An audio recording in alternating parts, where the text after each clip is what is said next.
Hello, hello, hello. Welcome to Royal Sussex Live. Welcome, one and all. Um, Sorry for the late start, but as you guys could imagine, whoa, boy, it's a lot of stuff out there. So much to unpack, it's hard to know which way to look. It is difficult to know. It's like it's if you've ever been to Cirque du Soleil, one of the things that will impress you about Cirque du Soleil is your eyes don't know where to go. Do I look this way? Do I look that way? Should I look up? Should I look down? Hey, what are they wearing? That's how Cirque du Soleil is. You don't know which way to turn your eyes because there's so much going on. As one thing is ending, something else is beginning. So that has been the news for the past few days. Um, I don't know why I don't know what I thought, as a matter of fact, about the spare being released, but um, wow. Okay. Hello, Joan Garcia, Darnell Rollin. I'm sorry, Roland. Lydia Washington, Rochelle Baldreau, Gift Love Hyde, Jeannie Hyde, Ray of Light. I like that. Joan Garcia, Reba Henderson, Sharon Davis, Ruby K. Allegedly Shady Shannon 2.0. Okay, I like that. Let's see, Mina Ruth. Hi, Oro Restrepo. Dorothy Ross. Thanks. Hugs to you too. Thanks a lot for being here. Sonia, is that Shani W? Okay. And Sherry Ware. Bridget, uh, Brigitte Jean Cross. Hello. Alma Andrews. Um, April Star 420. Interesting. Hello, Karen. Hannah in Florida. Hi, Hannah in Florida. Karen M. Let's see, Pamela Williams. Anyway, I got a feeling there's a lot of people, so I'm just gonna scroll to make sure there are no super chats, and then I'll get started. Hi, Joe's boss. Yeah, I hate the leaks too. I really do. The leaks are quite annoying. But at first, I thought the leaks, hi, Berta Sanchez, I thought the leaks were probably something strategic from whoever. Mario Apanya, hello. But then, hi, Mary H. I'm scrolling, making sure there are no super chats that I have missed. I don't think so. Wow, a lot of comments before I came in. Maurice V, hello. All right, so, all right, no super chats. I think we're good. So I'm going to scroll back the other way just to double check, and then we'll get started here. Uh, hmm.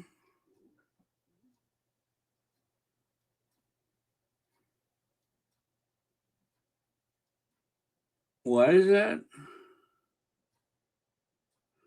Huh. Interesting.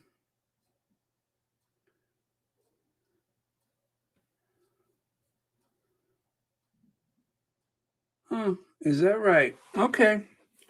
Whatever. Um.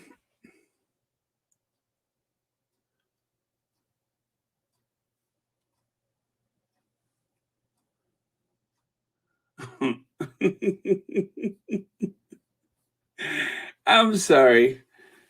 Um. Okay. Sorry about that, you guys. I was a little confused about something. All right. So this image right here that we have seen, quite a few times in reference to how the brothers get along with each other. Well, Harry came back to the UK for the unveiling of Princess Diana's sculpture in the sunken garden at Kensington Palace, one of her favorite places in all of the, royal households. And of course, the only one that she officially lived in, Kensington Palace. Of course, the sunken garden. Now, when you go there, as a member of the public, you can't really go into the garden. It is fenced off. It is very well manicured. I seen it myself in 2018, and it was really cool being there where the engagement announcement actually took place. But other than that, um, it's um, it's where the statue has been placed. And when they were there, I recall this situation where Harry comes back. He's beaming, he's smiling, he's, full of self confidence. He looks um, slightly tan and rested from his life in California. And yet, William seemed rather pensive and edgy. And I also recall hearing, overhearing a hot mic where the cameraman was yelling to keep the camera on William. So there was negotiation and agreement all the way up to the very last moment before they actually, you know, got together. They walked out to show unity. They went to the sunken garden and they tugged the rope. Now, I can't remember where I heard this. I have been listening to some of everybody's channels and even on Twitter, conversations on Twitter. So I don't, and of course, if it's a conversation for Twitter, those rooms, are for squatties only, more so than, this forum. So I definitely won't say, who said what or anything from any of those rooms because that's, a very private thing. However, it was mentioned that the pattern of abuse from over the years is so evident and it's been there and we've never actually paid as close attention to it. I mean, some of us have because some of us recognize it better than others, but it was mentioned that even when Harry and William pulled the rope to unveil the sculpture, that William just drops it and then Harry reaches over and picks it up. And I think he passed it on to someone. But it just showed William's sense of entitlement and lack of concern for most things around him that it did not interest him, that someone would have to stow it away or something like that. He just walked away from it. But very empathetic, caring, polite Harry, who probably often picked up after his brother, who often likely, you know, was somewhat subservient to his brother more often than seems logical, picks it up and hands it off. Um, and even in that situation, with all the negotiation that went on before this meeting, you could tell that there was such a disparity between the two of them. I mean, it's so evident in so many ways that you just can't ignore it anymore. And now that we find out that William allegedly has been the literal, not just mentally, but physically abusive to his brother, allegedly, something that a lot of squatties have suspected for quite some time, I should add.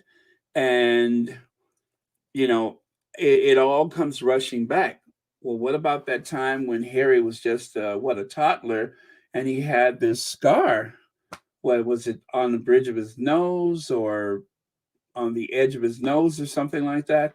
And you wonder, how did that happen? And then we have seen, and thanks to the squad for keeping these things in the forefront, we've seen these different videos. Like before I even went on today, I just watched again where William is elbowing his father in the head repeatedly. And Charles just, seems to just flub it off like it's no big deal. But we've seen William try to punch his mother in the stomach or someplace, just without regard, just walks up and, and he's like this little child, but he has so little regard and so little respect for anyone around him. And what about the time William says that the delivery driver is going to be frisked? He's probably out on the ground being frisked by the Royal Protection Officers. It was a joke that fell very flat. It was in this uh, gathering of men that seemed, at least a couple of them, seemed like they were full of toxic masculinity. Um, and there to worship at the altar of William, it all comes rushing back. So Miss VS Speaks Royally was listening to you earlier. Thank you so much for being here. And then, of course, still relaxed and self-empowered, a homeowner in Southern California, Harry still. I mean, just look at his erect posture. If you ask someone who's the king in this photo, it's Harry. Harry is self confident, standing erect.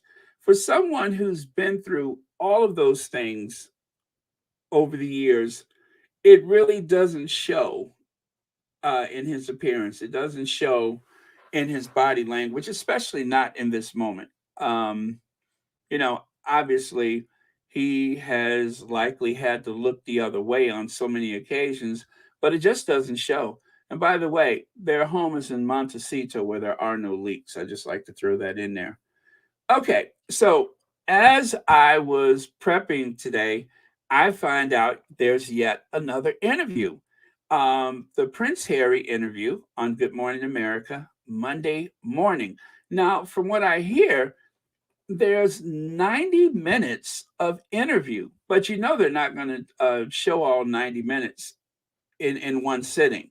So this is something that you're likely, I believe, that you will have to watch this Good Morning America over what, a day, or is it over a week? Well, yeah, it's probably, I think, for like a whole week, but I think it starts Monday, maybe. But that's what I heard before I went on, is that there was some 90 minutes of interview. So, as you know, when they show these on the morning shows, they really massage it and milk it for all it's worth. And by the time it's over with, you've had to sit through a lot of, Robin Robbins and everybody else on the show. TJ, not so much because he's not there anymore. And Amy Robot, probably not her because, well, she's not there either. Isn't that shady of me? But you won't have to sit through them. But the rest of them, yes. So it is going to be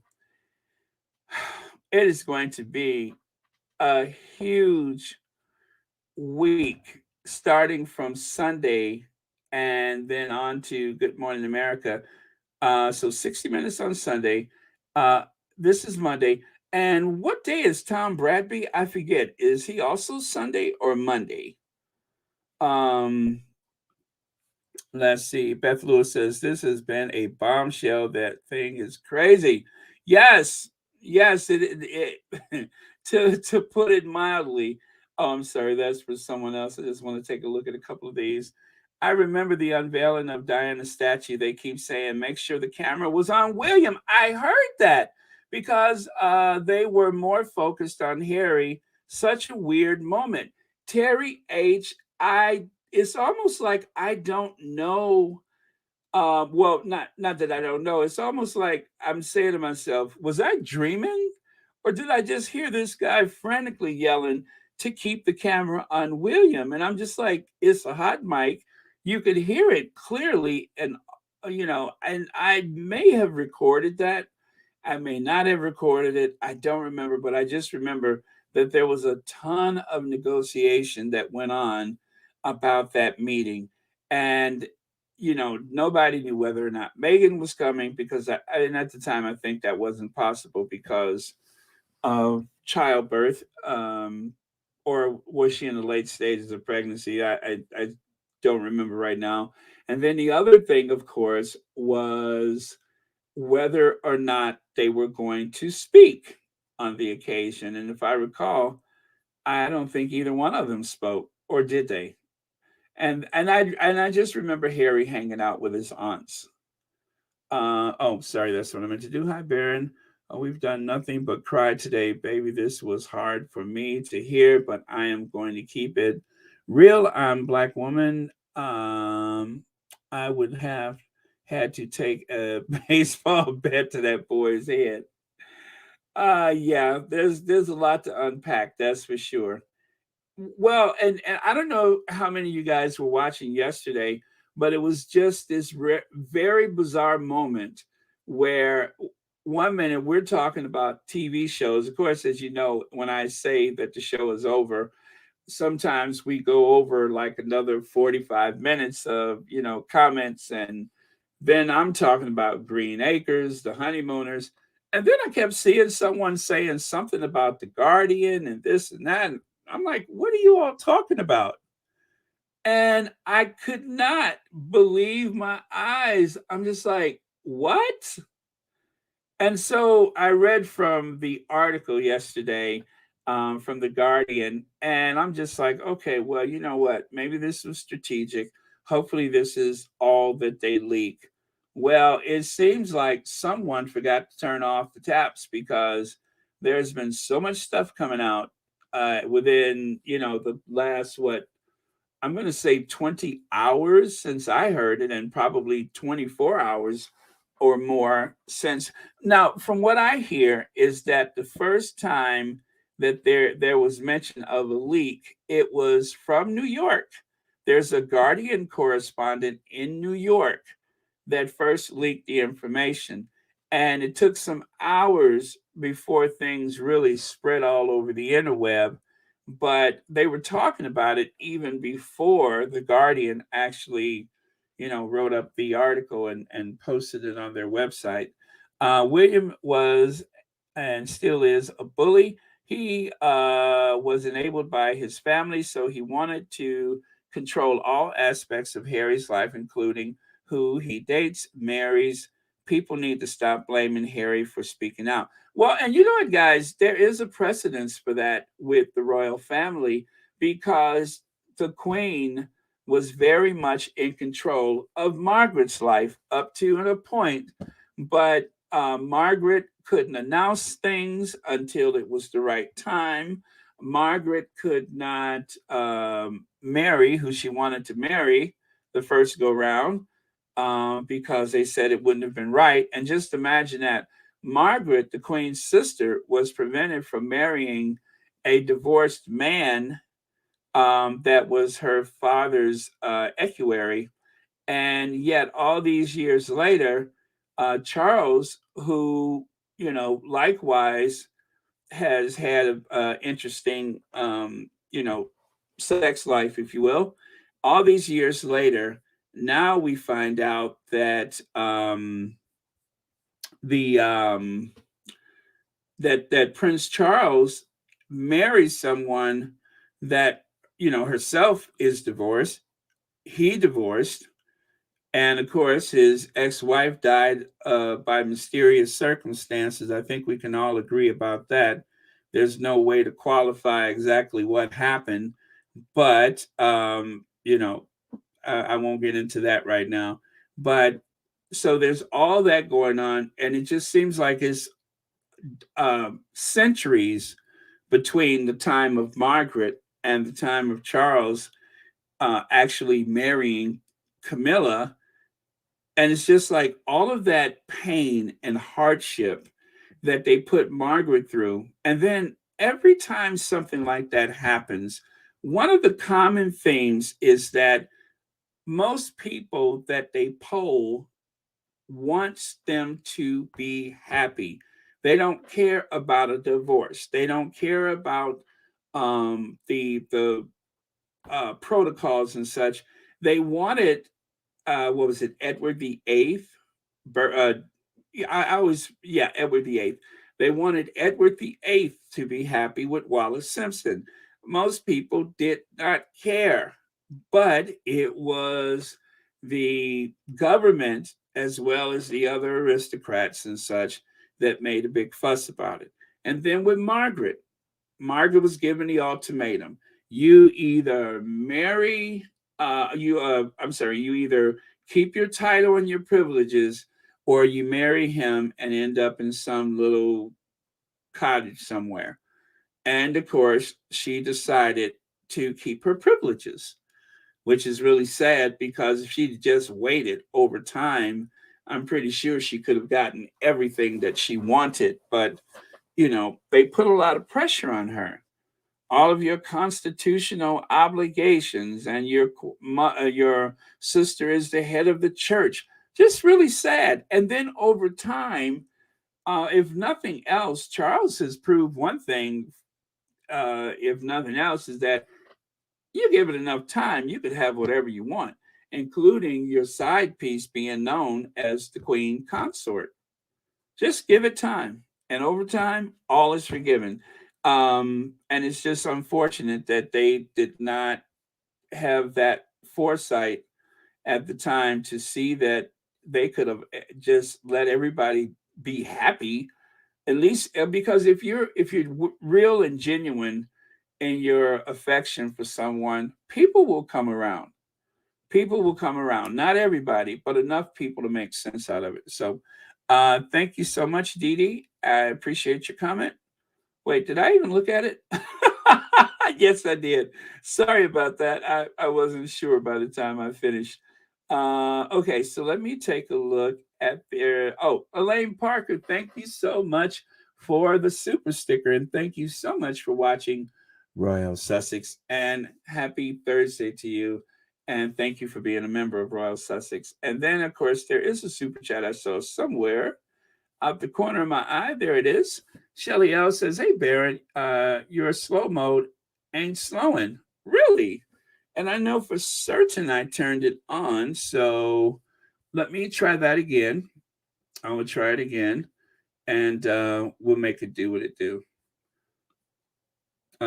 Sometimes I'll check it, but it won't actually take. So yes, it says slow mode, but I'm going to uncheck it and check it again. And oh, you know what? It won't even change anything because it is checked. But okay, let me. I tell you what, I will make it 61 seconds and see what happens. I think it just may be a lot of comments. Oh, okay.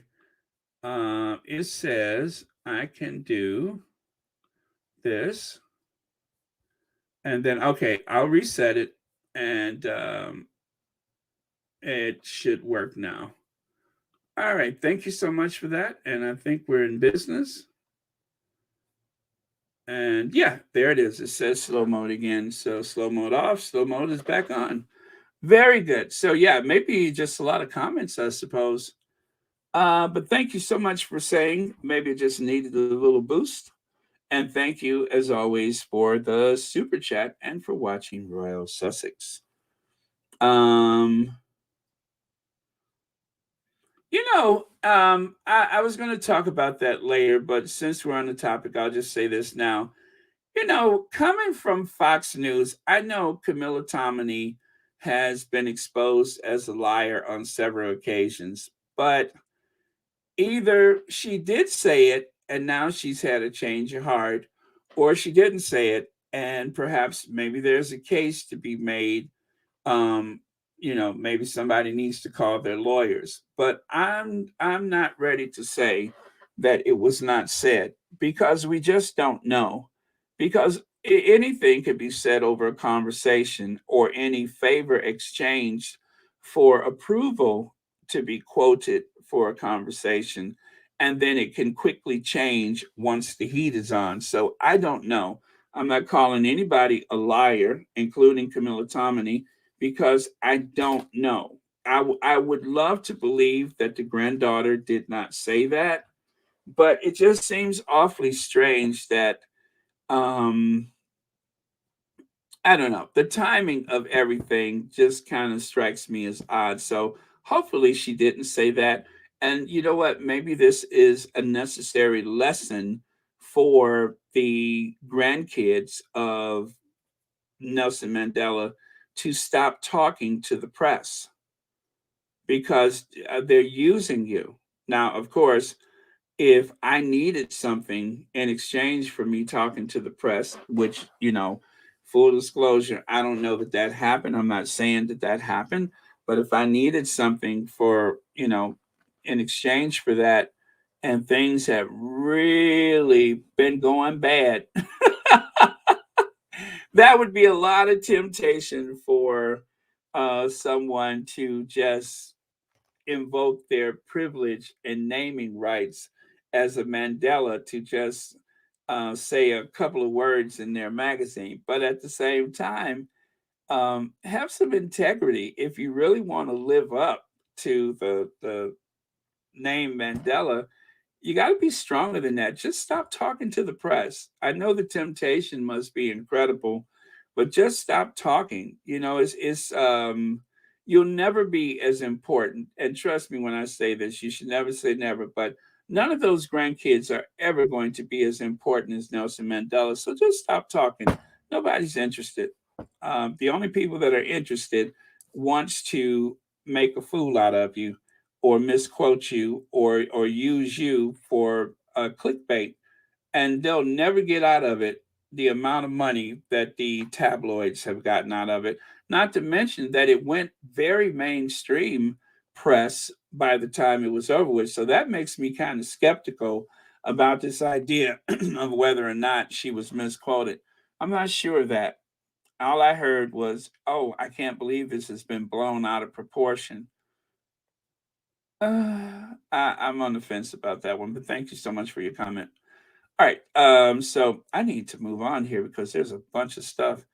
Right. So, and then the last thing was this: Prince Harry, the Duke of Sussex.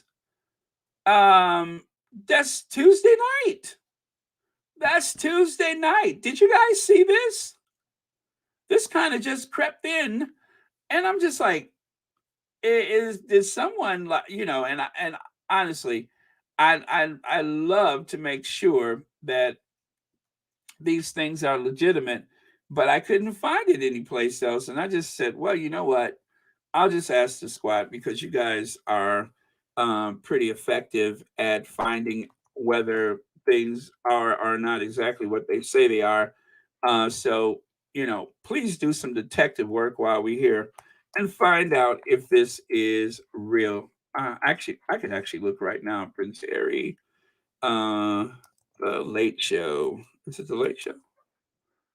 With Stephen Colbert? All right, 2 hours, it says here. Prince Harry to appear on the Late Show with Stephen Colbert. Yeah, I see it a couple of places. Wow.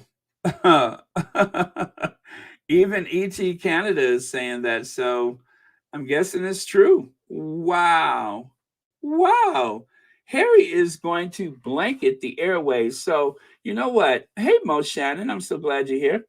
If there's any time when Harry could possibly tell his own story, this is the moment. This is the moment. So I hope that they make the most of it. So Harry is going to appear on Stephen Colbert Tuesday night.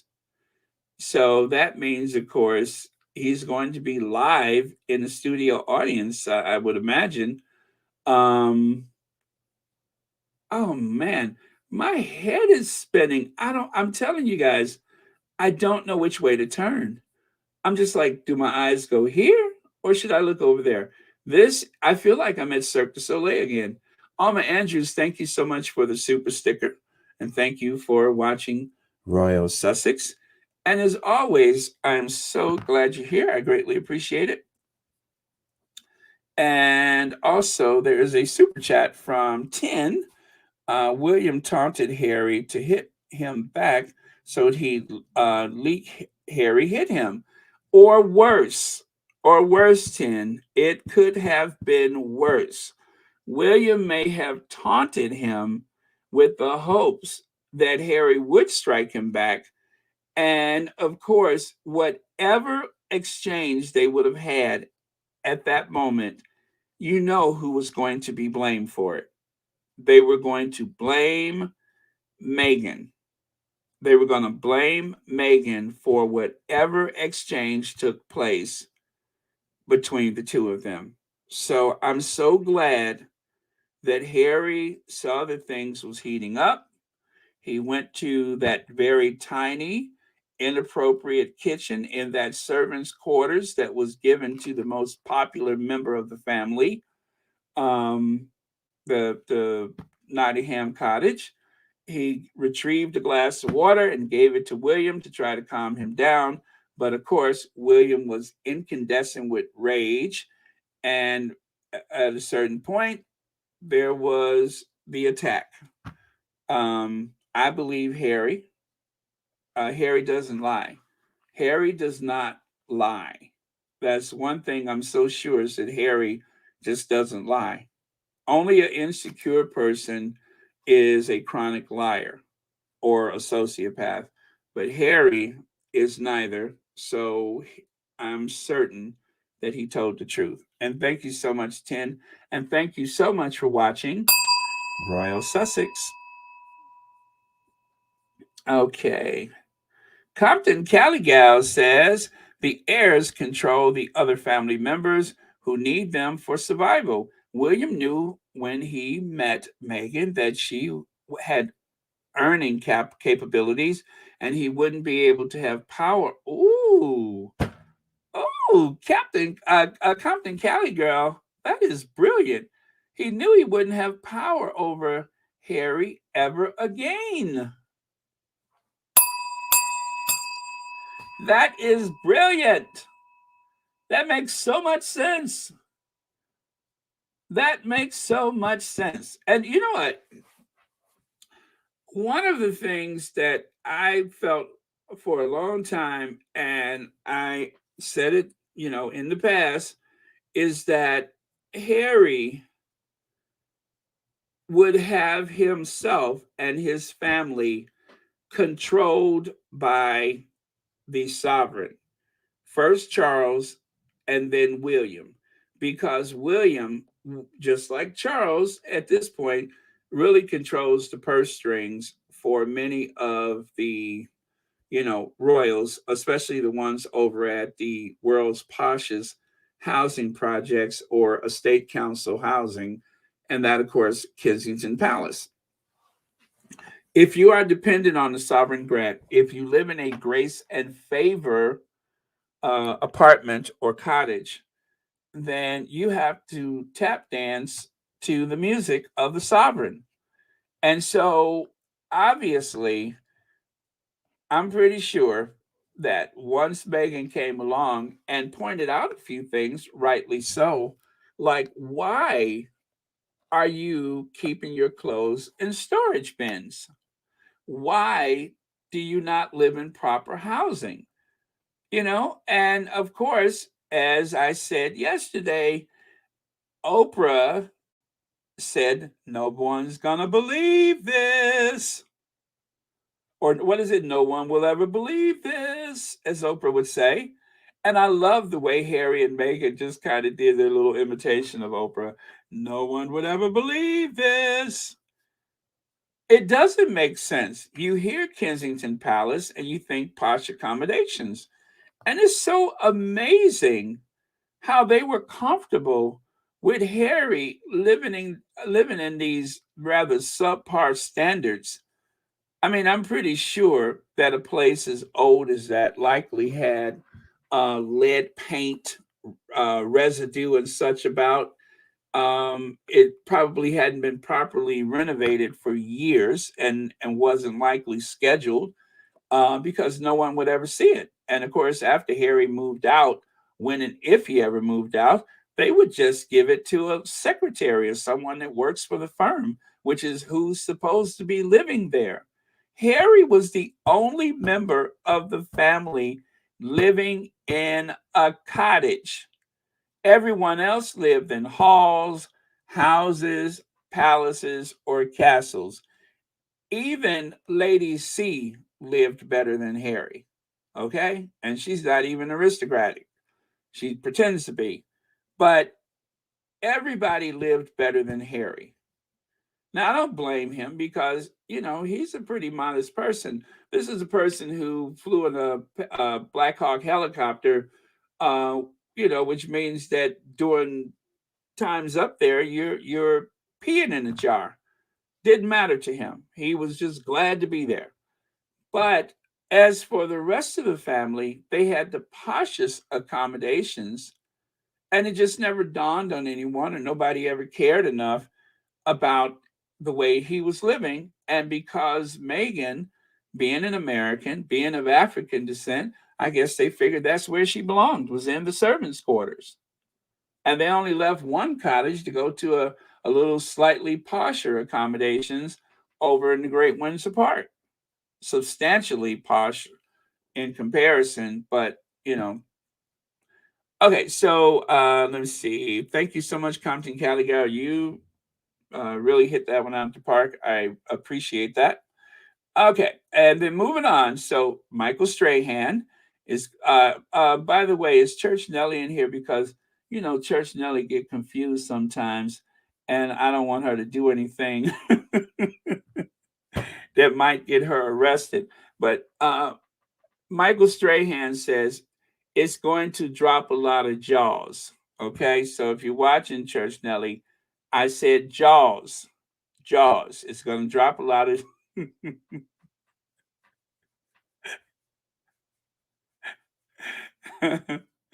Okay, got it. Because she gets a little confused, and it don't take much encouragement for Church Nelly to show out. So jaws, right?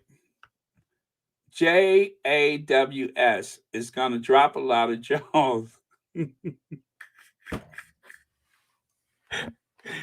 Uh, okay, so Eliza, uh, uh, Najagana, right? Thank you so much for the super sticker, and thank you so much for watching Royal Sussex. And happy Thursday to you. No one is going to believe this. I got a super sticker from Eliza. God, once I start doing my Oprah Winfrey interview, I cannot. I'm sorry, imitation. I cannot stop doing it. What else would I do? Uh,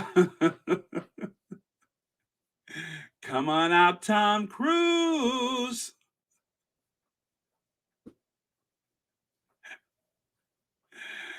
Oh man. Okay. So, and then there's Anderson Cooper. This was the first that we heard. Anderson Cooper. And then we heard about Tom Bradby, right, for ITV, and it's Anderson Cooper for the real 60 Minutes, not the tabloidy 60 Minutes that they have in Australia. No offense to people from Australia, but it's awful. You guys have the worst version of 60 Minutes anywhere on the planet. It is so tabloidy. It's just like with newspapers in America.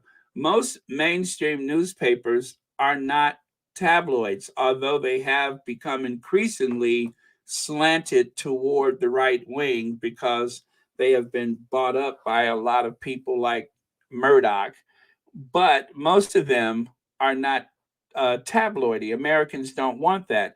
And the same goes with our 60 Minutes and 2020 and such, Dateline. These are serious journalistic endeavors. They are not tabloids. And so you may see the occasional celebrity on these shows, but when it does happen, it is with a great deal of purpose as opposed to 60 Minutes Australia, which to me seems like a basic tabloidy like news magazine. It almost seems like I'm watching Entertainment Tonight. It's really, really sad because people hold 60 Minutes US in such high regard. It is like some of the best television ever. So um, so it should be pretty good. And Tom Bradby, a very well respected journalist himself, who also has suffered from bouts of depression, who looked at Megan and recognized and was disturbed by what he had seen, of course, to the point where he asked famously, "Are you okay?" And Meghan replied, "Thanks for asking. No one else has really bothered to ask me that."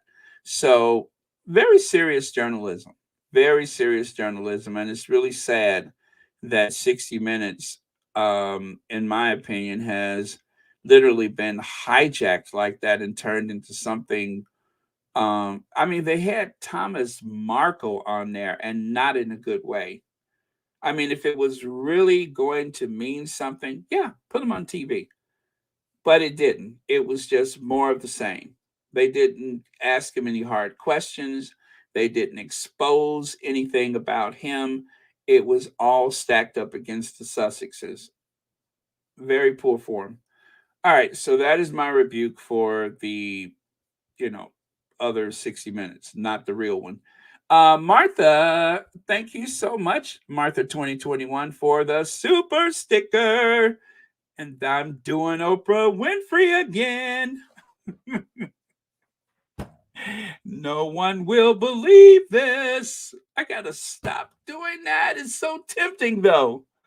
And maybe I'm doing that so that I don't slip into Barbara Walters, because maintaining a respectable period of mourning, I am not allowed to do my Barbara Walters imitation. Um, that one's terrible too. So thank you so much, Martha, and I really appreciate it. And thank you so much for being here.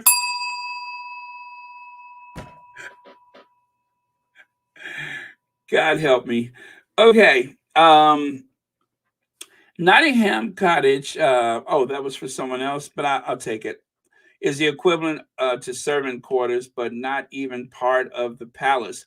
Well, it's on the palace grounds, but it's several structures that make up the palace. So it is part of the palace. It's not built adjacent to the main building, but the palace itself is a collection of buildings. It may even be up to 50 different structures that was built over time. I think there's certain elements that comes from medieval time to the Renaissance period, the Regency period. They have built and built on that place, and it's not unusual for them to have cottages that's used for the workers. And of course, some of them even have had kitchens that were built obviously back in the day as not part of the main structure. So it is still Kensington Palace, but it's just not part of the main structure, which itself is massive and a collection of different structures built together. And there's like no access from one apartment to the next without going outside and then back in again, or in some cases, going through a public corridor or a common corridor to get to another apartment. So it's that's why they say it's like the poshest council housing in the world. But thank you so much for your comment, even though it wasn't for me. Let me see here. Okay, so Prince William is unhinged and incandescent with rage. Well, we have heard the incandescent with rage, but the unhinged is something that the tabloid press has avoided saying, but it's something that they have known for quite some time. I almost slipped and did it again, but it's something that they've known for quite some time.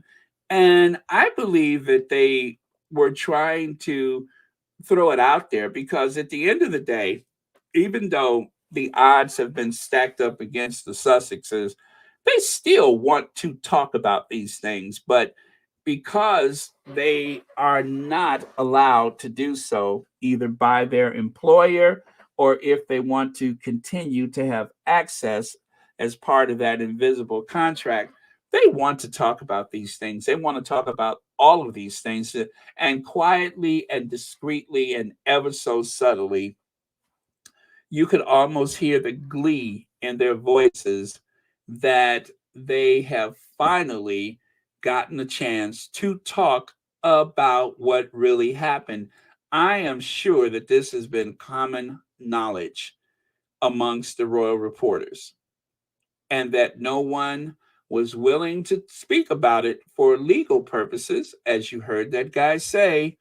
And once you know better, even though we can't speak about it because of legal purposes or for legal purposes or whatever he says, you all have seen that video. I forgot who that guy is. But yeah, he said that there were things that had happened, which is why the Sussexes were so angry, which is why they wanted to leave, and they just couldn't discuss it. And you guys, the future king, the future king may be investigated by the police. Now, it's not likely at this point because I don't think that there's enough outrage, and they are doing their best in the Royal Rotans and the rest of them to tamp it down. But this is something that deserves to be investigated. This is an assault. This is an assault, and it should be investigated. And dare I say, I think that even this alleged assault has happened, I would say that the victim has a right to seek damages. And I'm pretty sure there's people out there saying, bruh, light skinned Harry, if this did happen, how come you're not seeking damages? He's not ever likely to do something like that, but I'm just saying this is considered an assault. This alleged attack on Harry is an assault. Plain and simple. And the whole thing about why won't you hit me back? That is what abusers say. Sometimes, and I know this from experience, siblings are very much capable of being serial abusers. It happens. And very rarely does it ever get this much daylight, but it does happen.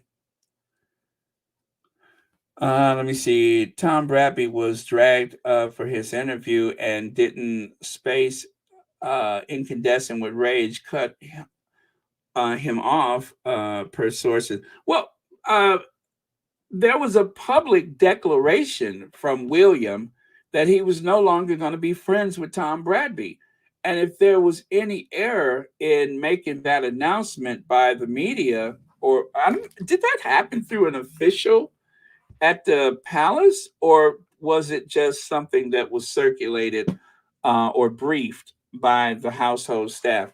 Whatever the case, it was very public, it was very pointed, and I feel as though it was created to ruin Tom Bradby's career so that he might wake up, one day. I'm just saying it is tantamount to waking up and finding a horse head in your bed.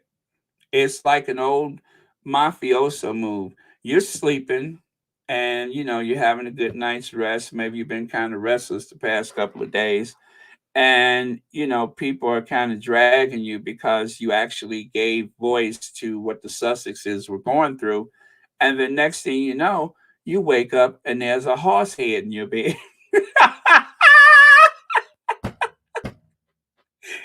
You wake up and there's a horse head in your bed, just like some mafia don then tried to scare somebody. There's a horse head in your bed. So what else could that mean? The only other thing that would scare you is if somebody mailed you a dead fish, or you wake up and there's a dead fish on your porch. Wait, on your porch. Somebody hauled off and put a dead fish on your porch, or you wake up and there's a horse head in your bed.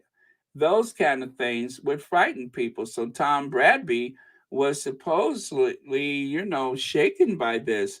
I believe it to be true. Now, I don't remember whether that was something that was I don't think they gave out some official press release or something like that, but it was widely known that William has ended his relationship, his friendship with Tom Bradby. And I did speak about that the other day.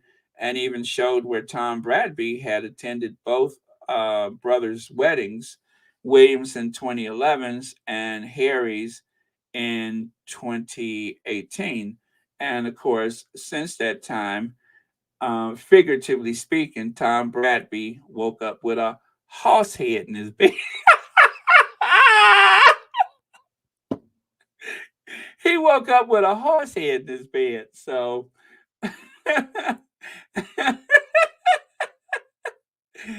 oh, the shade. Let me see. Why you get me started, Miss BS? I'm sitting up here minding my business, trying to do the best job I can, and now you got me um right? Wouldn't that scare you to death? I mean, you roll over, you thought you was sleeping pretty well, all things considered, and then all of a sudden, there's a horse head in your bed. I mean,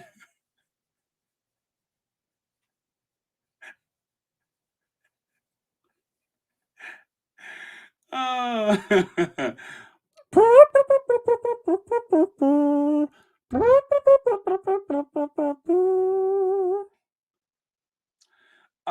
yeah, so it was designed, I believe, to intimidate and to punish him. And it all happened just because he asked Megan, "Are you okay?" Let's see. Flo R, thank you so much for the super sticker. And thank you so much for watching Royal Sussex. So, okay, let me see. Treating your sibling, I'm sorry, treating your young sibling like second class citizen is sin. Praying that Diana's spirit is guiding and comforting Prince Harry, and fate brought him Princess Diana. Oh, I'm sure of that. I'm sure of that. And by William trying to be so shady and refusing the half in, half out, as they say, God will do for you what you cannot do for yourself. And so, by him trying to hurt and inflict as much pain as possible on Prince Harry, they have become the most influential couple in the world, the most influential royal couple, which, of course, that was pretty much the case before they even left Narnia. But he has done them a huge favor. So, um, if I could ever bring myself to say anything nice about William, I'd have to say thank you for being so malicious and so singular in your thoughts and so misguided. Thank you, because you have set free someone who has been treated as though he was a second class citizen instead of a prince of the realm. And then, of course, you set your sights on abusing his wife and his children as well. So now you don't have that option. You can only, try to intimidate from afar. But having said all of that, I just hope that Harry never wakes up and find a horse head in his bed.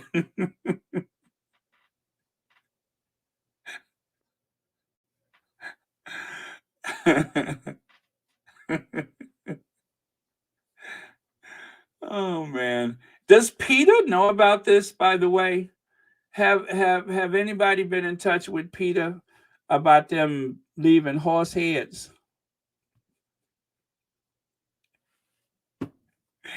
Esther Powell, thank you so much. Happy New Year to you too. I think somebody needs to call Peter because this is just cruel. I'm just thinking about the animal welfare. That's all. Um, thank you. All right. So, Prince Harry details physical attack by brother William in new book. So, this is where it started yesterday. People were talking amongst themselves, and I was, busy talking about sitcoms and theme songs and all that kind of stuff. And then all of a sudden, I just kept seeing this out the corner of my eye. And I'm like, whatever in the world is going on right now? And then I found out it was this article in The Guardian. And from what I hear, that the story had actually leaked someplace else. And, I'm not going to do it again because I'm sure you guys have been seeing this everywhere. But basically, William knew that Megan wasn't at home. This happened in 2019. Megan was on the road. I think she had either went to New York or to Canada. I've heard that it could have been either or, but I think most people believe it was New York. And so he wanted to talk to Harry about Megan's behavior and that she was, being rude or whatever, and to the staff. And then words were exchanged, and he said some terrible things to Harry about Megan. And then, of course, his chest is welling up. You know how, like before an alligator strikes, they sit there and so William was sitting there like an alligator, frothing at the mouth. And so Harry was like, well, let me get this man some water before he blow his top. And next thing you know, he's ripped his collar off, broke his necklace, and Harry fell back on a doggy dish, and it shattered, and pieces of it, um, you know, left him bruised, and I think a few cuts in his back. And so he was dazed, and once he realized what was happening, he told William to leave, and then he said that William came back to apologize, that he seemed rather distraught about what had happened. But and then of course the real one that bothers me is, hey, hey mate, don't mention this to Megs. Yeah. And so Harry didn't tell Megan right away, but eventually he had to. Excuse me, he just had to. I mean, that's his wife. He had to. And I just can't help but think that Megan um, you know, was meant to get him out of this situation. I think it was destiny. I think that he lived in this bubble, that he lived in this family being abused and mistreated, and he didn't know any better. He just literally did not see it for what it was. He had accepted his fate, as he told Oprah, that I didn't think about it. When they told me to go, I would just go. I mean, that was his training. That was his training, was to just do. Don't ask questions. The entire country is expecting you to be there. You have to do your duty.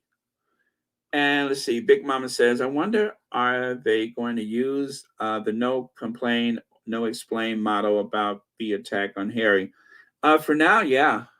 At some point, though, with something this big, they may be forced to do their usual. Recollections may vary, but something this big, they gotta say something.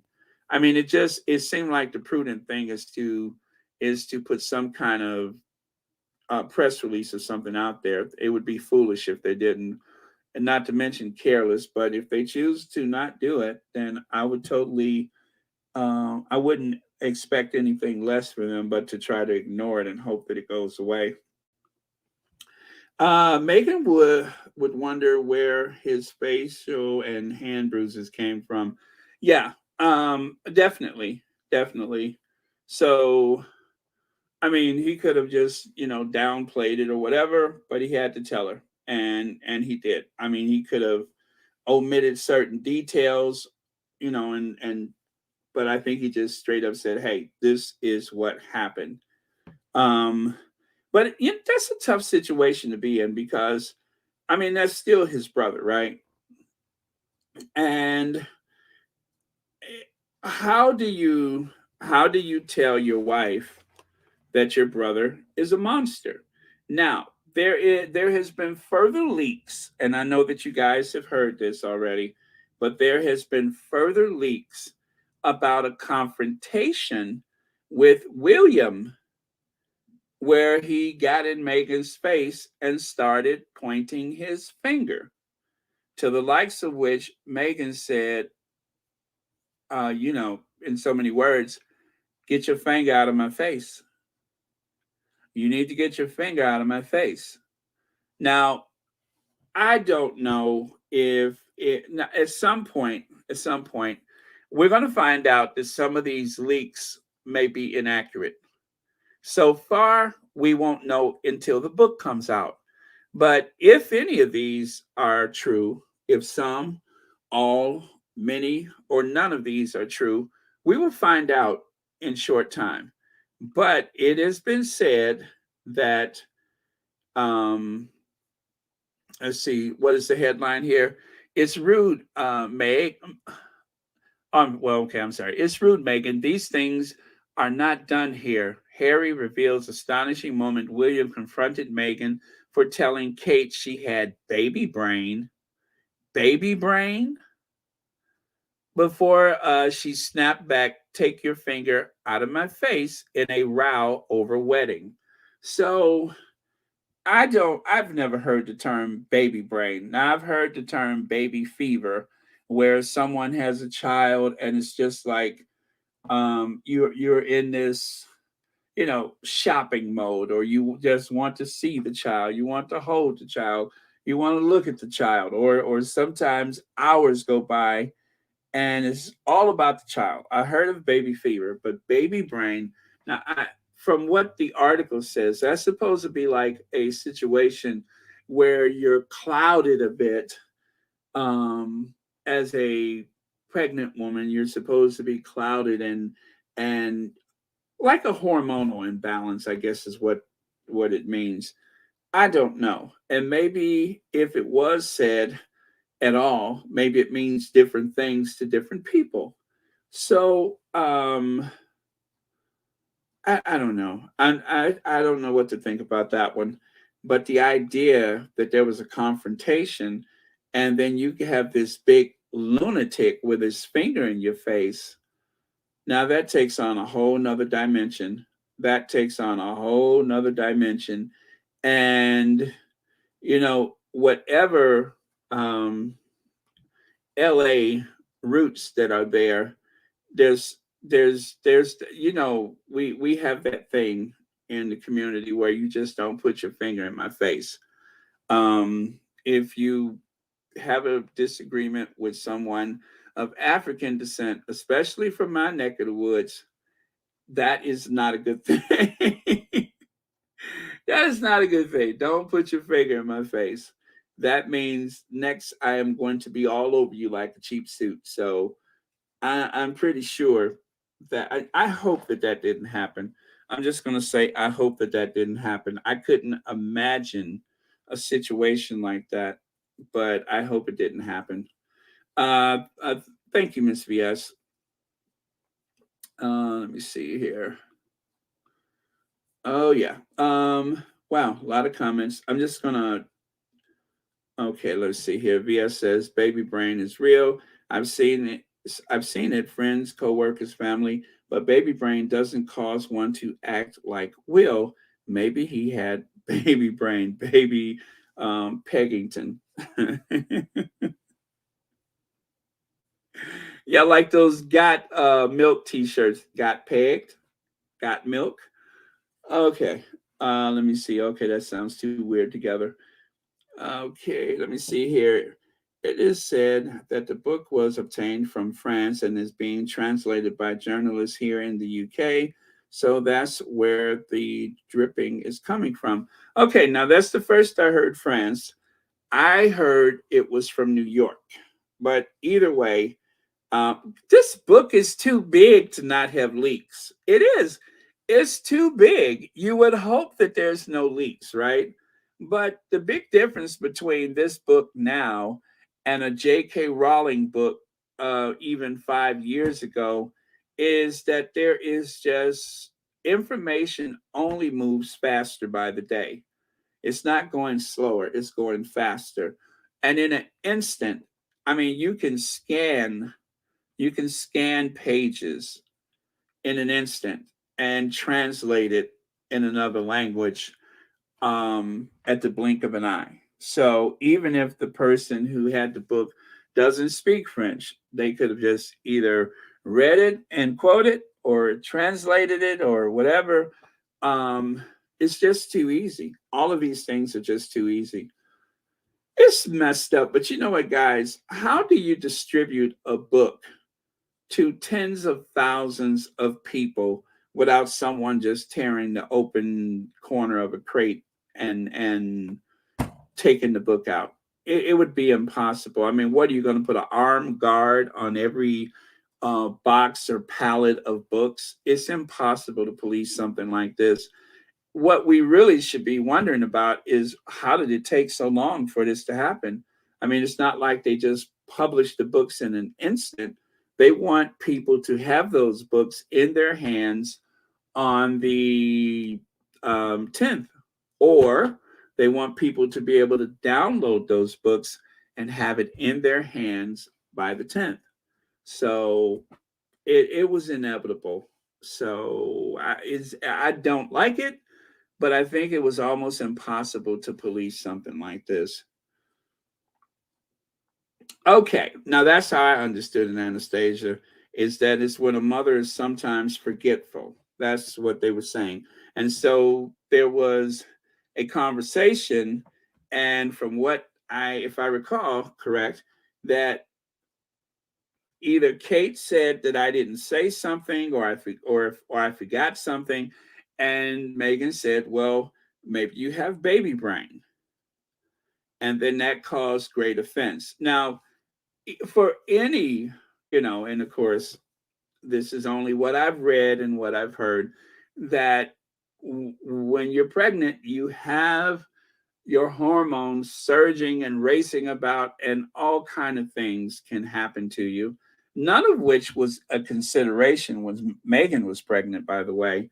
But when Kate was pregnant, you had to move heaven and earth to make sure that her pregnancy was as comfortable and uneventful as possible, which is so different from Megan's pregnancy, where they were under siege in the Frogmore Cottage for months, where they had a blitz going on with all of these incendiary conversations day after day in the media, in the tabloids, accusing Megan of installing a copper bathtub, a gymnasium, a tea house, um,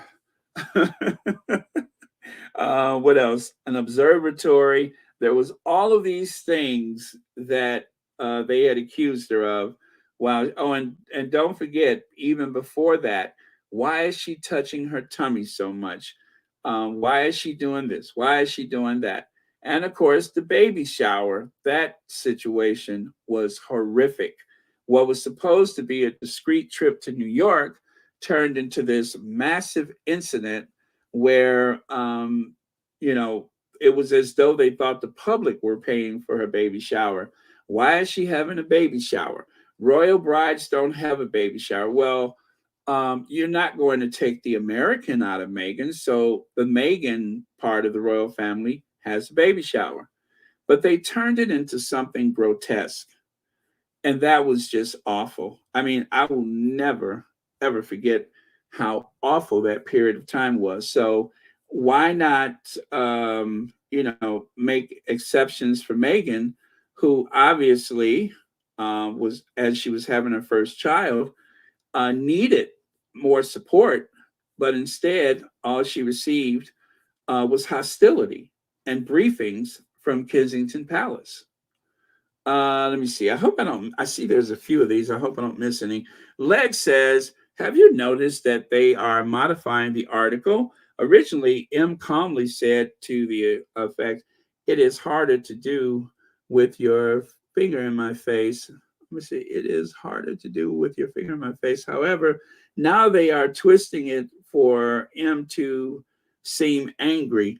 Um, you know, I'll tell you, I only read a couple of those, but and I believe what you say, because they do change it over time, and depending on which network and what the motivation is, that they do change it. So yeah, I'm gonna have to go back and take a look at that again. But as more time goes by, I kind of forget the exact accounts of what happened, or what allegedly happened, and then of course I think I saw it in the mail only, so that's a factor. And then sometimes they'll have a second article in the mail that contradicts the first one. So, yes, Alex, I'm so sorry. I'm not sure which version is lingering in my head, but thank you so much for your comment. And as always, thank you for watching Royal Sussex. And Pomerose71 says, I 100% believe that he did it. The finger in the face was his putting her in her place. The only thing missing is the word gal. Right? That's not the way it's done, gal. Oh my God. And maybe he and Kate agreed that he should confront her and try to make her conform once and for all, um, and just remind her that this is our party, that you are in our house. And Pomerose, I'm sure you remember me saying this time and time again. William is the senior most royal at Kensington Palace, not Charles. That Charles didn't go over there. Charles didn't live there. I don't know. I can't even think of an occasion when Charles was recently at Kensington Palace, not for years. And then, of course, the Queen. Why would she go to Kensington Palace? She didn't go over there. The Queen probably never even seen Nottingham Cottage, let alone knew how appalling that place was. She probably didn't even know it, didn't know of it. She mostly spent her youth in Buckingham Palace. I don't know that the Queen ever lived in. I don't think she ever lived in Kensington Palace. I think she was at Clarence House. Well, anyway, here's the deal. Where was I going with this? Oh yeah. I think I know where I was going. Actually, no, it slipped my mind.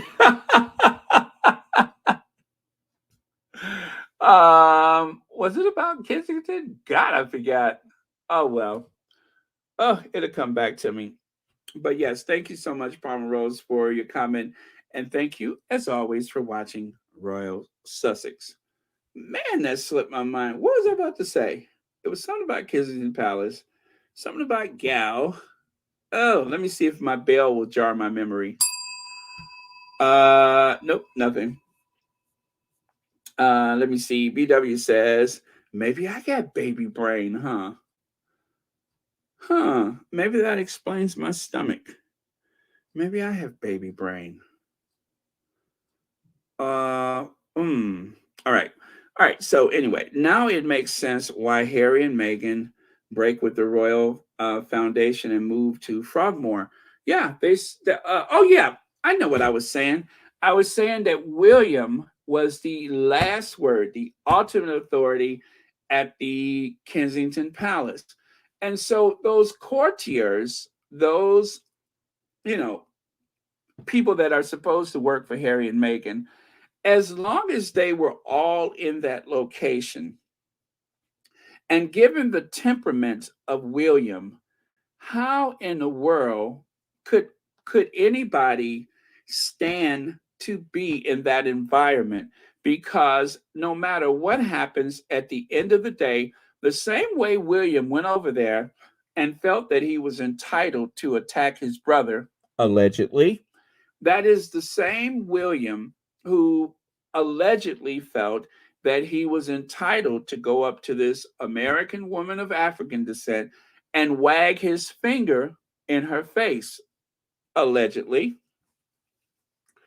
This is the same William who thought that Harry was destined to be his fall guy, his scapegoat, his wingman for the rest of his life.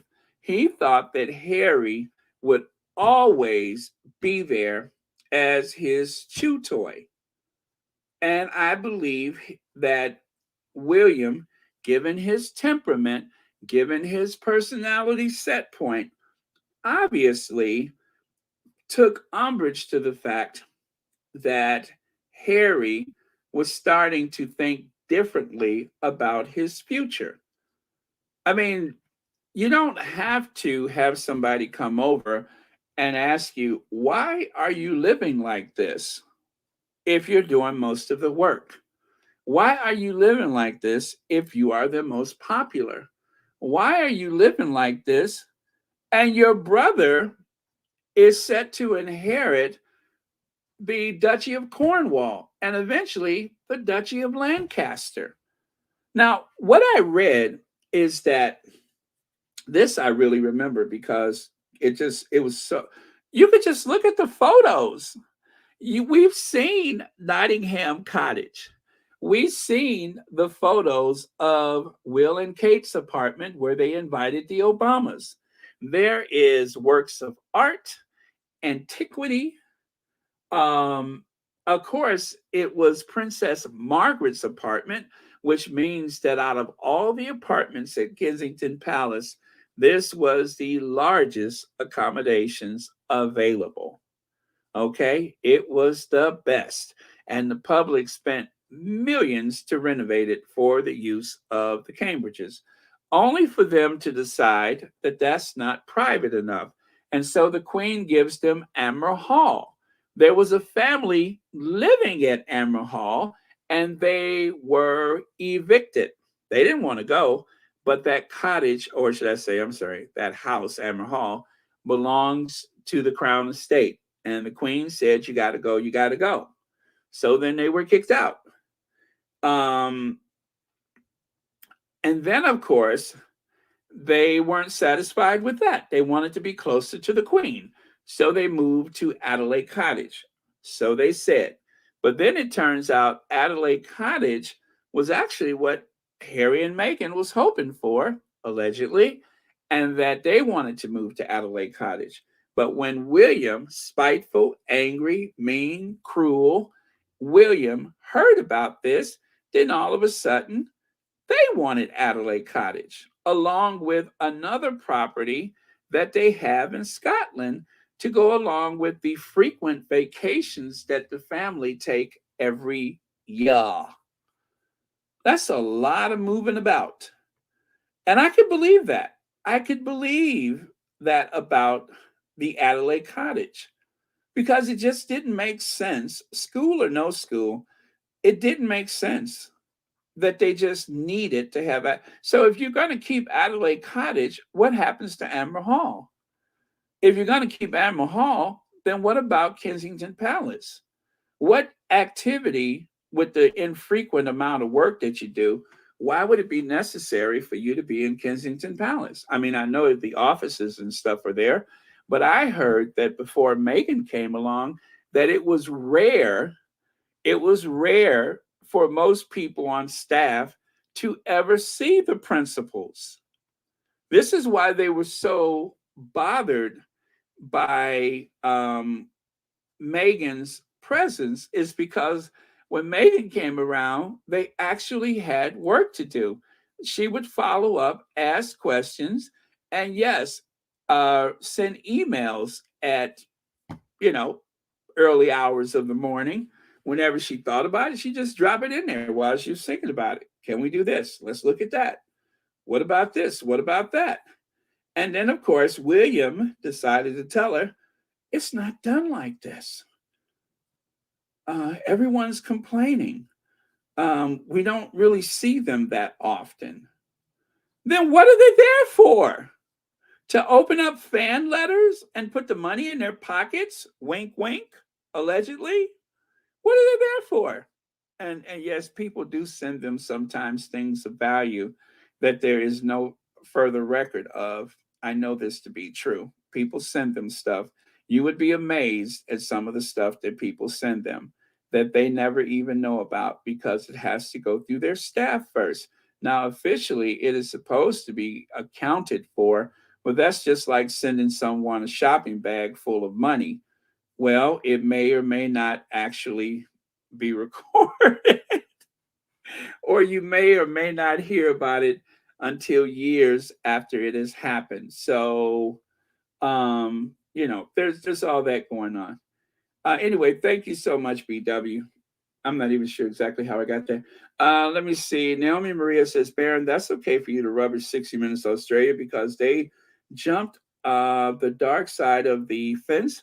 They had great journalists. I had to wonder why they left is so often, oh, effing obvious why. Oh, so they had great journalists there.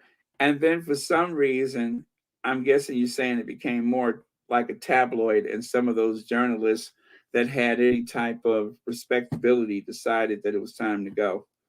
That would make sense. That it's really too bad. They have taken a brand and tarnished it. God's Child says, Happy New Year. Jealous Kate looks abused. Kate could not get close to Megan. She would have faced a raft of bully, and Rose brought in. Kate is desperate to be queen consort. So Kate reaches out to Harry and Meghan quietly by copying Meghan, allegedly. It's either reaching out to them or they want people to take notice. I mean, because there's two things that could happen there. By that copycat stuff is enough to make people take notice of someone who otherwise is so superficial and so non-essential, and that really describes that mute woman, Kate. And so, in order to draw attention, people have to take notice of her because by them saying that she's copying off of Megan, then that means that you can insert Megan's photo in the article right next to her, thus gaining the much wanted and desired attention from the media. And then from the media, of course, those clicks from the public. And that way, Kate can actually be noticed. Otherwise, Kate has become like the wallpaper. You know, it's a beautiful pattern when you first put it up, and then after a while, it becomes invisible. Or, say, the way you paint your room. If you paint your room a dusty rose, only you'll know that it's dusty rose. Everybody else will just think, oh, it's off white. You know what I mean? So that's how Kate appears. Kate puts on a beautiful dress, or what she thinks is beautiful, and nobody takes notice. But the only way to make her noticeable is for her to wear something that looks similar or exactly like Megan's. And then you say, wow, those walls are dusty rose. Oh, I hope that makes sense. But thank you so much. Let me see. Oh, yeah. Anyway, thank you, God's Child. And thank you so much for watching Royal Sussex and being a member of Royal Sussex. And Sawboss TV says, Baron, this was not a fight, but an assault, allegedly. And William needs to be arrested. I wouldn't be surprised if William puts his hand on Kate, possibly. Um, you know, I think the way people move around him says that there's something there. I think it says something there. It really demonstrates a pattern of behavior that is likely taking place, but we just don't have direct proof of it. But you know, it's enough for me. I'll just say that it's enough for me. Big Mama, you got kicked out the chat. Oh my goodness. I'm sorry that happened. Welcome back. Let me see. Also, Sawboss, thank you so much for watching Royal Sussex, and thank you for the super chat. Leg says the Huffington Post had a version I am talking about. All the others were more salacious. Now the Huffington Post article is changed. I wish that I saved it. Huh. Interesting. And you know what? They do. You know, if you look at the time stamp on most of these articles, they will say edited or revised. At least they are supposed to. But I don't know that they are obliged to do that, which is why, as you say, Legs, I wish I would have saved it, which is why, you know, when that voice in your head says screenshot, do it, because you never know when it might disappear. Thank you so much for your comment. Okay. Man, there's a lot of comments on here. I'm so sorry, you guys. I am scrolling through. And the absolutely last thing is Trina Hodges says Louis learned his behavior from his dad, just as Archie learned to be kind from his dad. That is absolutely correct. I do believe that. Oh, really, VS? Huh. Okay. Thank you so much for pointing that out. Uh, is there more updates? My goodness, this is like, oh, as much as oh man, it is a lot. It is a lot. And I'm glad that I'm here right now, but I would kind of rather be digging through Twitter. Oh, I would rather be on Twitter right now. Um, cause that's trust me, they are getting their life in Twitter right now. But I've been on it constantly, as you could imagine. I have been on it constantly. Um, Ooh, let me see. Prince Harry recalls the moment King Charles told him Princess Diana had died, as claims his father didn't hug him because he's not good at expressing his emotions, whatever emotions is. Oh man, the tabloids are having a feeding frenzy. I'm telling you guys, as much as they pretend that they don't want to talk about certain things that may be favorable to Harry or to the Sussexes, they really do. I don't think that I don't think they have any morality like the average person, but I think that they are messy and they love gossip, and it's what they do to pass the time, is to perpetuate hate. Now, we all knew in our hearts that Harry. I'm sorry. One more time. We all know in our hearts of.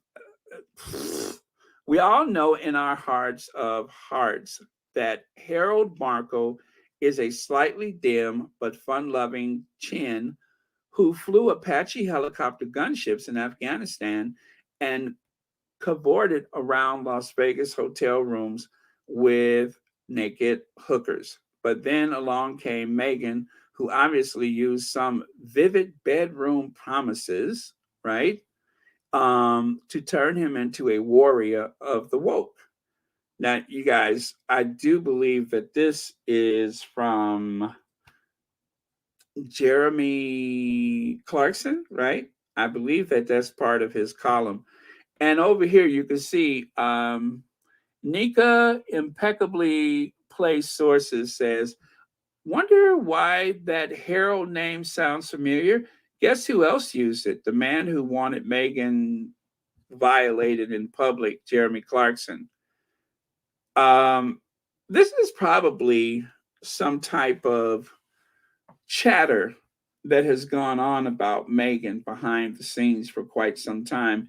And as we learned from the leak, that Harry allegedly said to William, you're talking just like the tabloids. You are parroting the tabloids, which is what I say to people sometimes.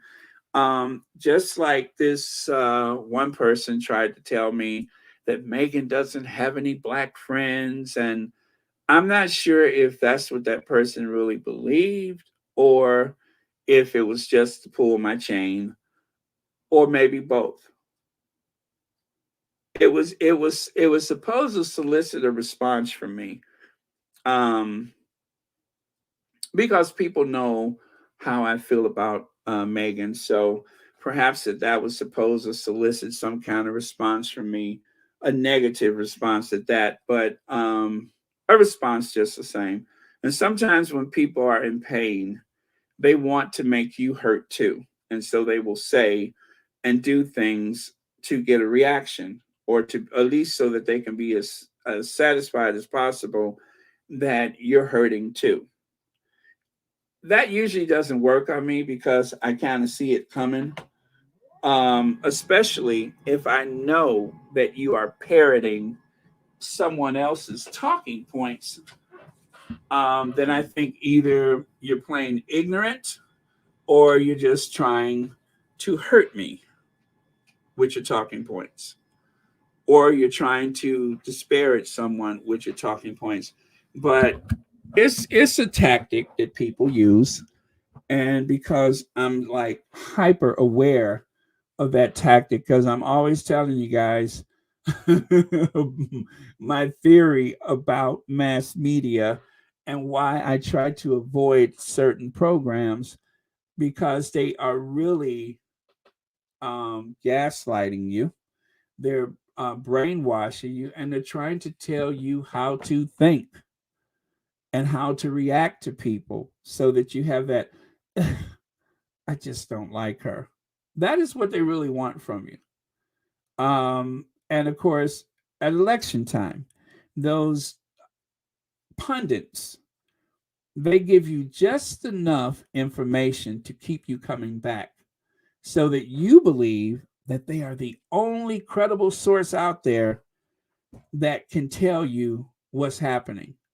Which is why I tell you guys all the time, if Royal Sussex is not your taste, if you're tired of me doing imitations or ringing that damn bell or whatever, there are so many other content creators out here that are Sussex friendly channels. Try them out. Try them out. You owe it to yourself to try them out. I even tell you, go to so and so's channel. They're brilliant. Because nobody should have that much responsibility to be the lone voice of reason, because anybody can be wrong, anybody can make a mistake. So you really do have to um, seek your information from more than one source, and don't stay in the echo chamber. You know what I'm saying? Don't stay in the echo chamber. I sometimes just have to switch certain things off because I get tired of the negativity. But I love conspiracy theories. I love them. I don't usually believe them, but it's interesting to see the way that they try to weave that garment together and make it, you know what I'm saying? That cloth, they try to weave that cloth. But I don't believe all of it. But I need to know more information. And so sometimes I'll go to unlikely sources, but I don't necessarily buy into it. So I'm just very aware of words and when and how people use them, because otherwise you run the risk of being programmed, and you just don't want to allow that to happen. Okay, so Shelly L says, let me see. Can't help but think how lucky William was that he got Megan and not another sister from the because the right one would have beat the brakes off of him right there in his own hallway. You got that right. I'm pretty sure there's an old heavy glass ashtray left behind that belonged to Princess Margaret. I'm telling you, Princess Margaret had them ashtrays that a tornado could not rip out your hand. But somebody started putting their finger in my face, the corner of my eye be looking around for one of them big Princess Margaret ashtrays. I'd be like, excuse me, before you put your finger back in my face, are there any old ashtrays around here from Princess Margaret? Well, you can't smoke in here. I don't care. I just like to have one nearby. No, I'm not gonna smoke. I like to look at them. But yeah, you just need one of those nice heavy like rock crystal ashtrays or something like that. Those are good to have handy when somebody is wagging their finger in your face. Um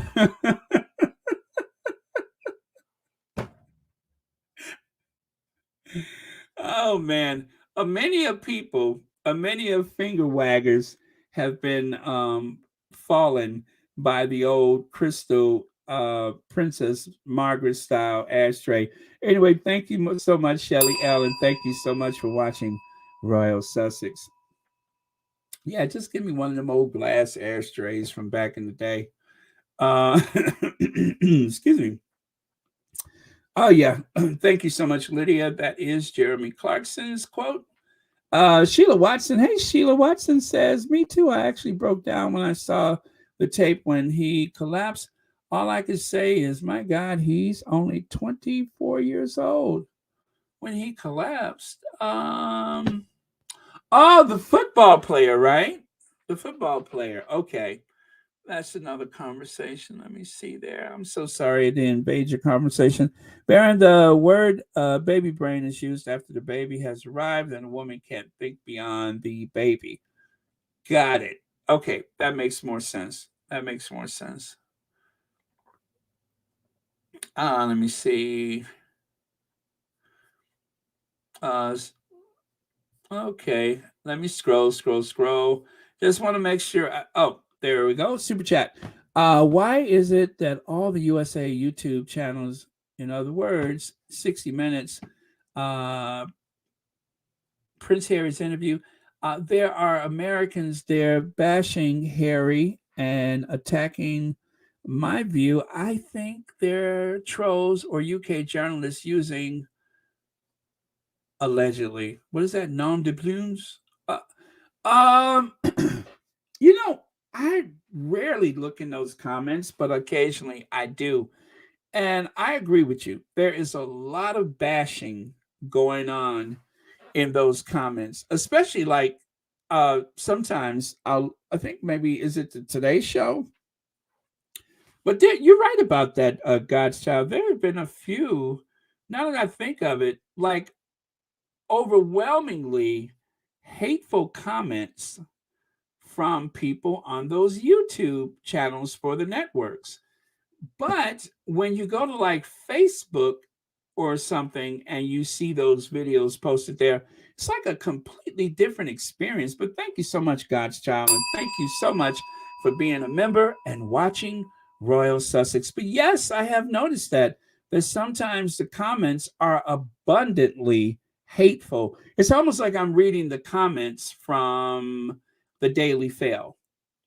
Um, thank you, Big Mama. I appreciate that.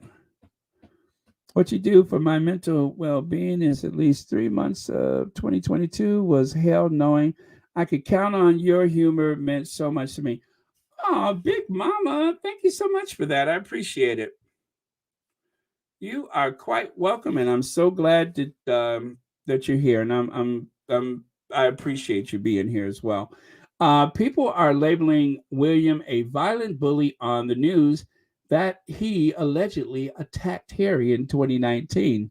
Prince Harry says William physically attacked him in 2019 in his London home after coming over to discuss the whole rolling catastrophe um, of their bitter relationship. And then over here, you can see Prince Harry claims brother William. This was actually a screenshot from Daily Fail yesterday. So you can see that very tiny, drab Nottingham cottage kitchen. I just need to make it sound that much worse. Oh,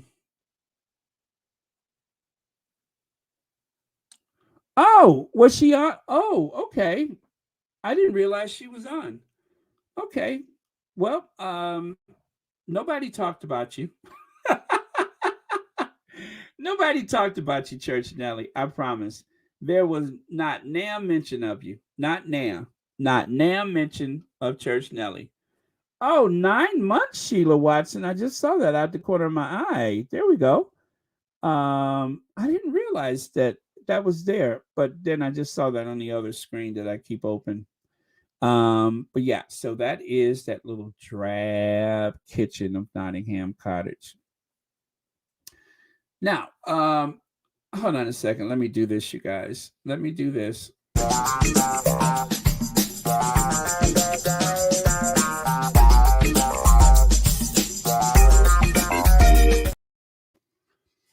Prince William has a notably, should I say, short fuse in private and can sometimes be difficult to handle. A royal author has claimed. Journalist Robert Jobson writes that the Duke of Cambridge can be a bit of a shouter, and his temper can blow up at any time when the future king is frustrated or when an issue concerns his family.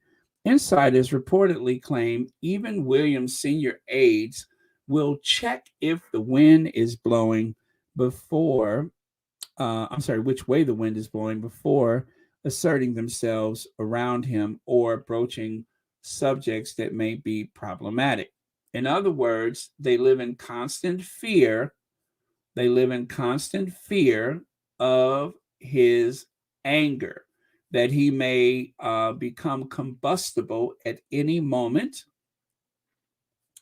and that he might fly into a rage, and two, that he may even be physically intimidating to people, getting in their face and everything. I mean, growing up in a atmosphere where you're supposed to show complete deference to your betters, for lack of a better word, then how do you, you know, I know how Megan felt about it because, Megan is her own person.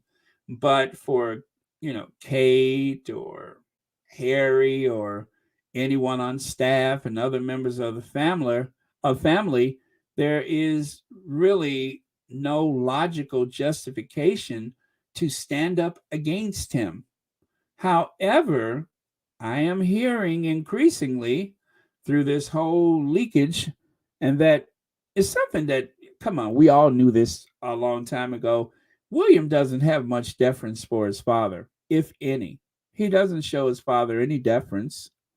Kate rarely made public appearances, in tandem with the Queen.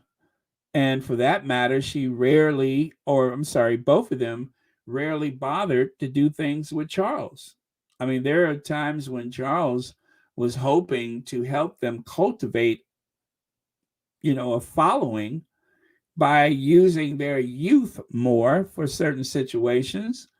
But now they've grown old and they even look much older, and they're not needed. They're not needed. Um, it doesn't really make a difference. If any of them show up, it's pretty much about the same level of excitement. Sheila Watson, thank you so much for the super sticker, and thank you for watching Royal Sussex. And being a member of Royal Sussex, by the way, still a bargain at just $4.99. That's right. You can be a member of Royal Sussex for just $4.99. Rosalind Gatewood says, Baron, nobody has mentioned that Willie still have not acknowledged his nephew or niece. The resident won't even say their names. Yeah, well, when someone brought him up, I recall that he said, I already have a nephew. So, yeah, there's been no public mention of Archie or Lilibet. The only person who muttered a couple of words was Kate when she, oh, yes, no, I haven't met her yet, but BS, BS, BS. Ness, what is that? Netstag, welcome to, oh, got a new member. We got a new member, you guys. Thank you very much, Rosalind. And got a new member to Royal Sussex. Still a bargain at just $4.99. You have a right to use those extra personal bespoke stickers for the Royal Sussex comment. So I tell you, it's good living if you got that membership at just $4.99. All right. And let's go here. Oh my God, I still got a lot of stuff to cover. Prince William has a notably, should I say, short fuse. Is difficult to handle, and he screams at staff. Now, this is from Celebici. It is particularly crazy that I expected Tina Brown's royal book to be the big tea spilling tell all, which would drive royal gossip for weeks. And it turns out that all of that actual royalty is in Robert Jobson's biography of Prince William. Also, I'm sorry, as soon as the description of Jobson's book, William at 40, The Making of a Modern Monarch, came out, we realized that something might be up. Jobson described William as offhand and volatile and lacking any deference toward his father and grandmother. Jobson's book has been excerpted in the Daily Mail, and now we can see Jobson's whole game here under the guise of lavishing William with praise. Jobson is accidentally telling the truth about William's racism, his verbal abuse of family and staff, his hypocrisy, and his deeply temperamental nature, all of which is in a blaring alarm that William is a huge problem, a bomb waiting to go off in the heart of the monarchy. Some highlights. So if you want to read the rest of this, go to Celibici. There it is right there. They have a website. It's called Celibici. So take note of the green and dark lettering that you see there. And let me pull this down to make sure you can see the entire title. There it is, Celibici. Escape, Escapism can be smart. That's their tagline there. So that is where you'll find the rest of that article. I don't want to give you too much because I really respect the work that those ladies do. And so, as you can see, that article was from April 25th, 2022. I'm pretty sure that it is still there.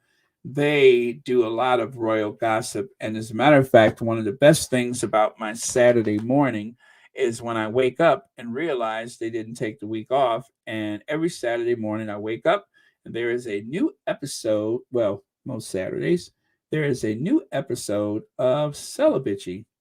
Uh, why do I see laugh emojis and Church Nelly? I'm not even going to go back and look because I'm sure it's something hysterical and messy, and I'm already way behind with work. So,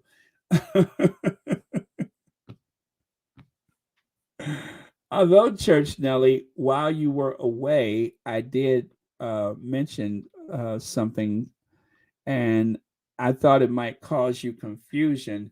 Now, Church Nelly, they said it's going to drop a lot of jaws. Now, I know sometimes in the excitement you get confused and all that kind of stuff, but rather than to see you do something that may appear to be immoral, they said jaws.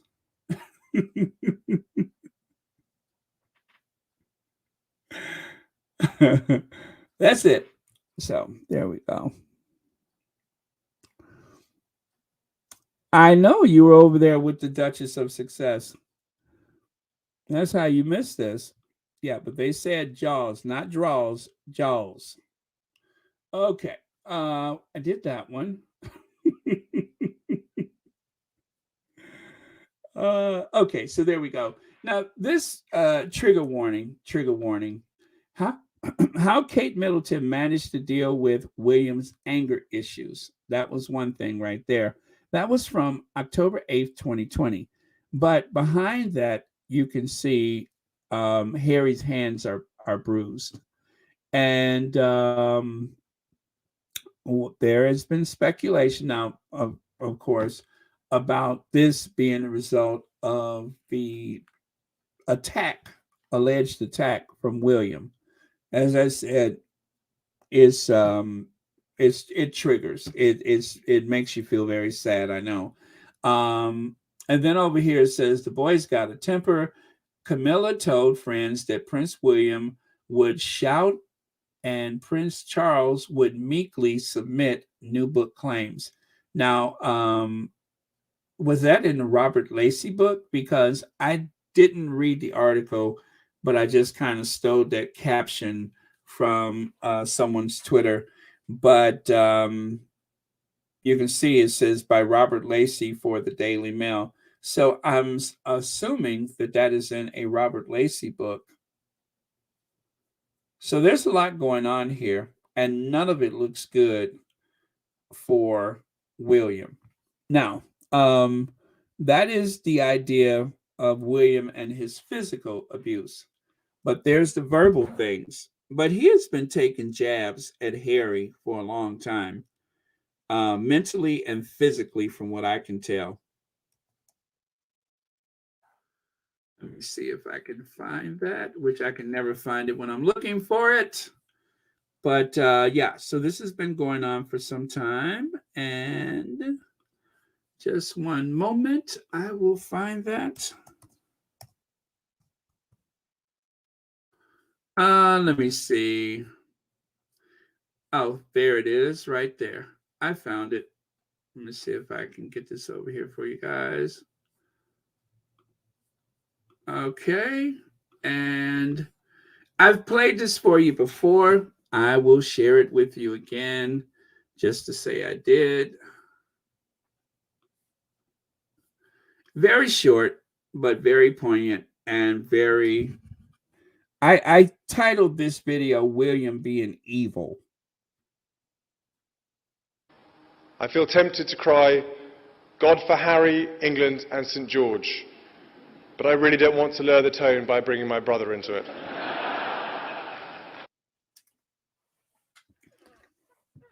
One more time. I feel tempted to cry, God for Harry, England and St George. But I really don't want to lower the tone by bringing my brother into it.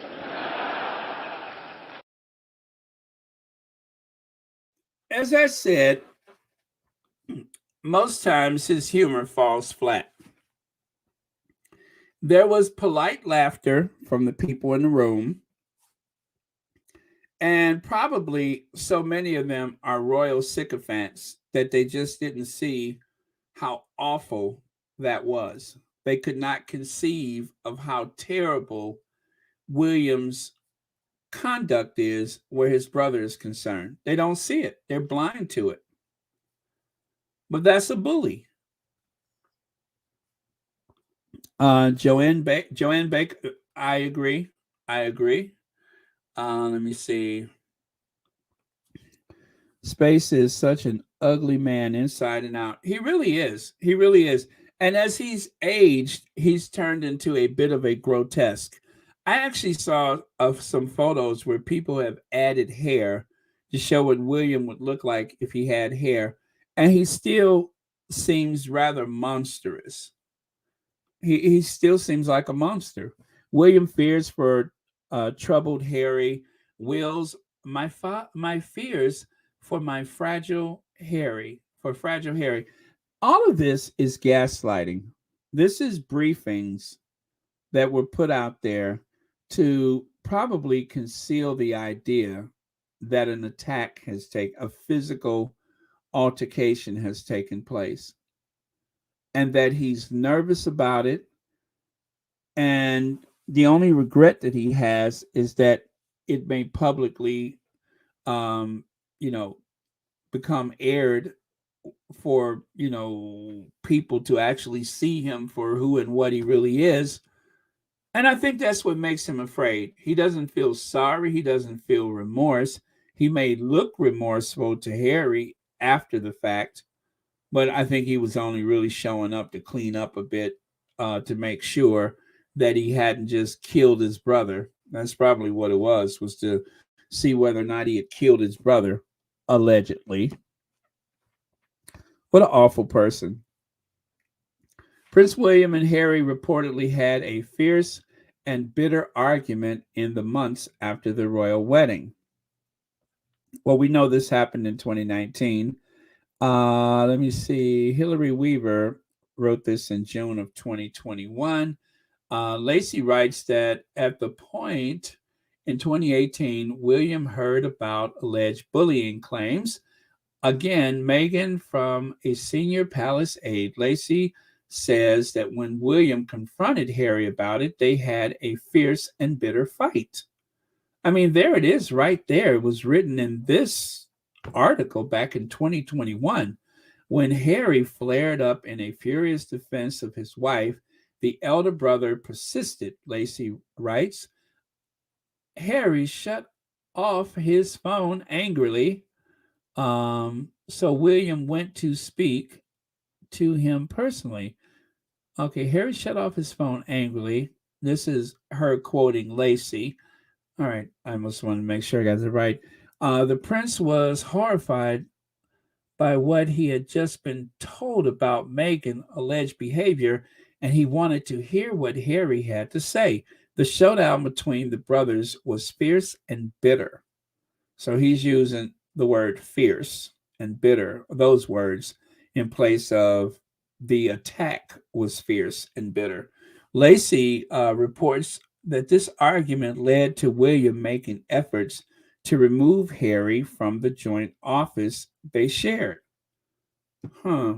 Now, could you imagine with that kind of tension going on in the royal household, well, in Kensington Palace at that time, could you imagine what the morale amongst the staff was like at that time? Even if they had no clue what was going on, that type of tension would be so palpable that it would be hard to ignore it. It would be so difficult to ignore that kind of tension. And yet you have these courtiers, aides, assistants, communication people that are surrounded by this every day. Now, there's at least one person who worked in communications that we all know seemed to lavish this type of situation and has benefited from it greatly. But that's enough of me talking about that. I don't want to say who that person is because I think I've already said enough, right? I don't want to say anymore. I've said enough. Anyway, the calls are coming from inside the house. Bitter, resentful, evil, mean spirited, cruel, heartless, sociopath. Those are just a few of the adjectives that people will be using in the coming days.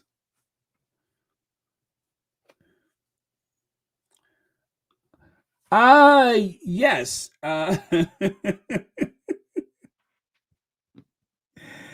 It's kind of difficult, and I tell you why.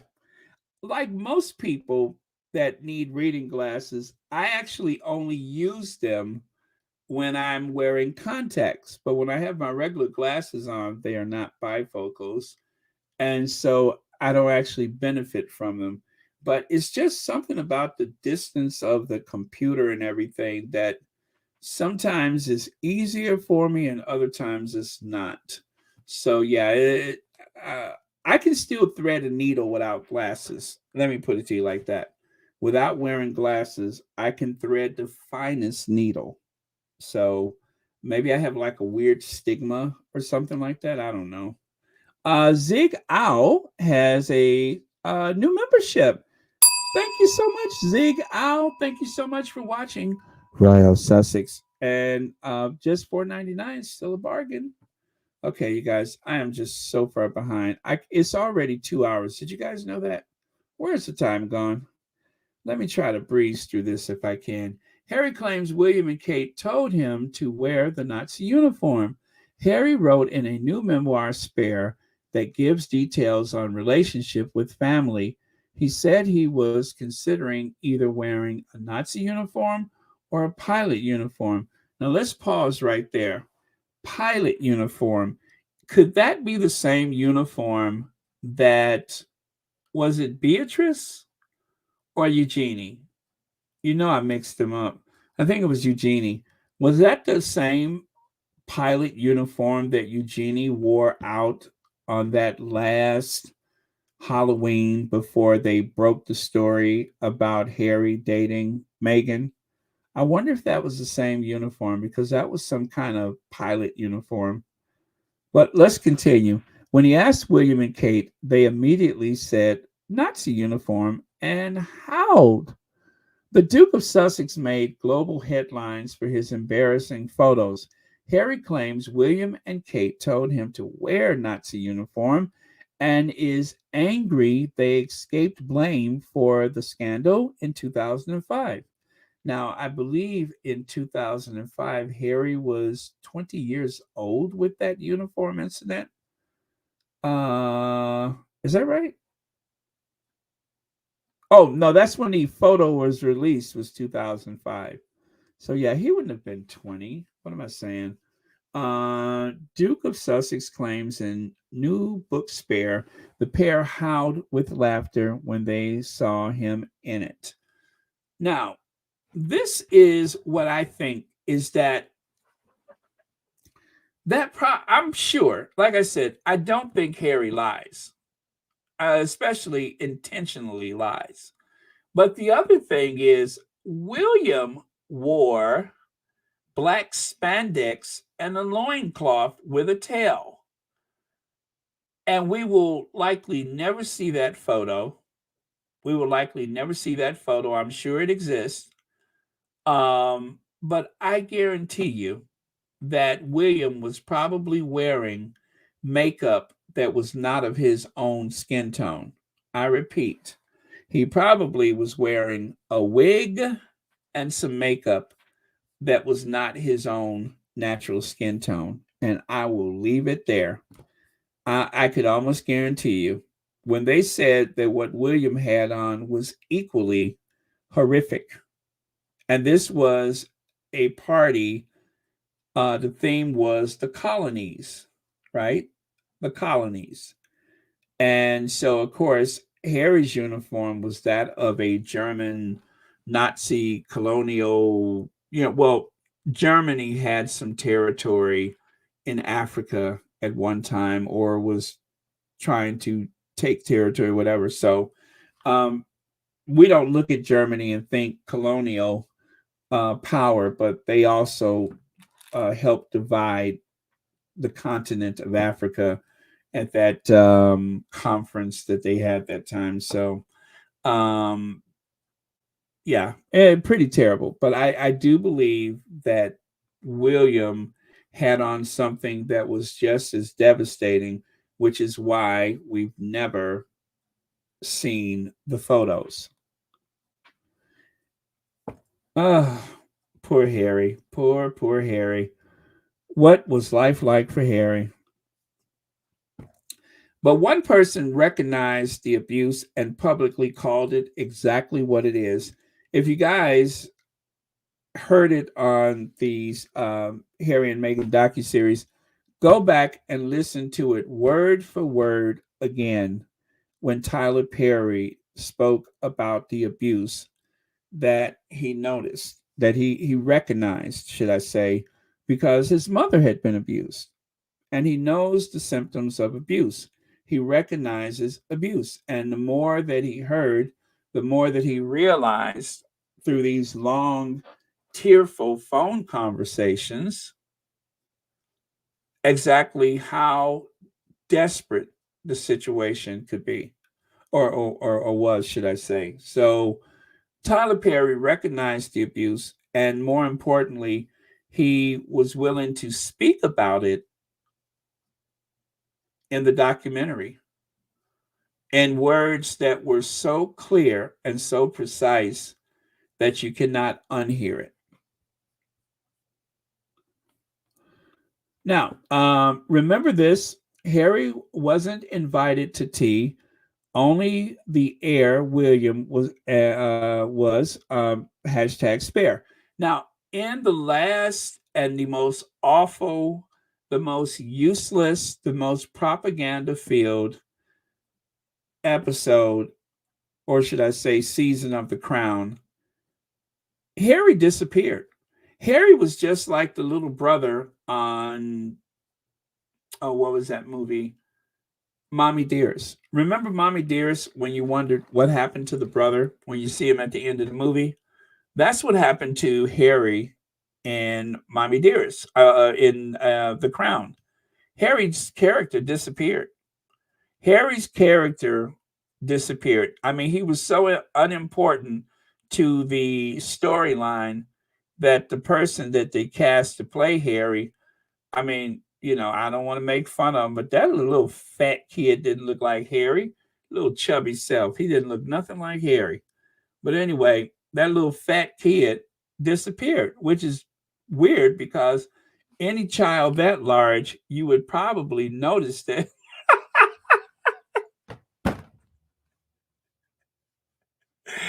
Any child that large, you would probably notice that he wasn't there. Oh, God, forgive me. But that little chubby child, you would notice that child wasn't there. And they just took his care.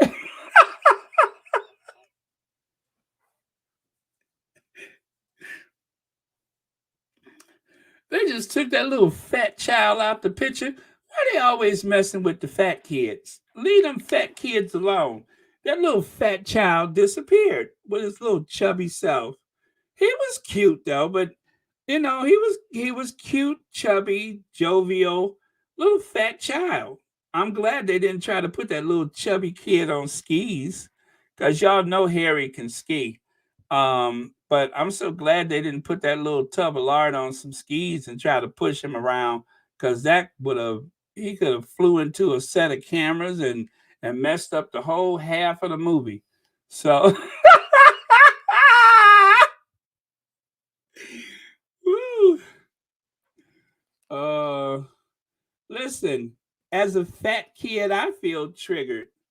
What are you talking about? You've seen my pictures. You notice that you never see the midsection.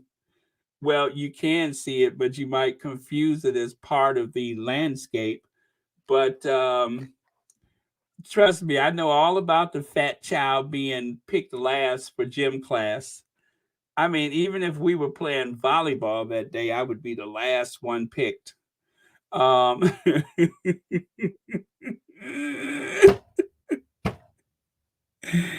anyway, how did we get on this subject? Oh, I know where it started. Remember this: Harry wasn't invited to tea; only the heir William was. And just like in the movie, that little chubby child was not invited. Uh,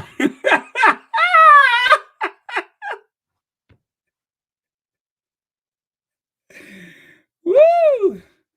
Okay. Yes, Deirdre Mikey, Harry is burning that mother down. Burning down the house. Yes, I'm gonna have to listen to that song. What was the band that sang that song?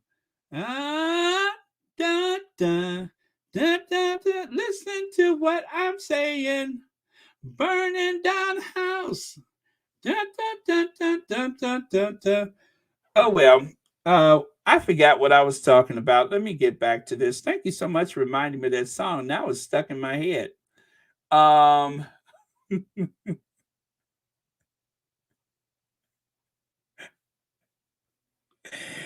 and as for you, Rohini, I I hope that I haven't triggered anything worse, but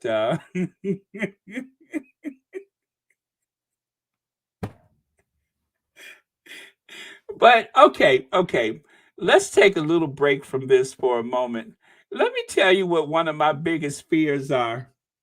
You ever see how on the news when they talk about how fat America is getting and how much uh, larger people are and how they have those incidents on the airplane and stuff like that. Every time I see them show that fat person from the waist down, I stop what I'm doing because I'm like, if that's me, so help me, I am calling my lawyer. I am calling a lawyer. They always show those fat people from the waist down crossing the street or coming out of Dunkin' Donuts or rocking back and forth trying to get out their car or traversing a flight of stairs. And I'm always curious to know if somebody might be trying to use me in one of those videos. If I ever turn on the TV and recognize myself from the boobs down, from the man boobs down, I am going to have a fit. I'm going to burn down the house. on the real. So I'm just saying, if there's any archival footage out there and I ever see myself waddling across the street, I am going to have a fit. Faux show. But anyway, oh,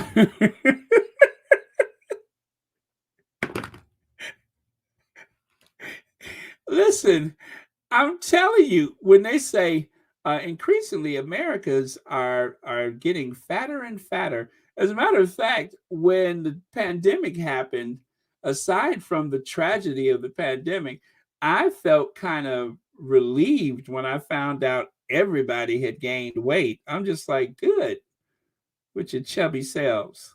I mean, everybody. They said that the 19 stood for the extra 19 or more pounds that people gained. It's like the whole country. It's like the whole country turned into a bunch of hog heads.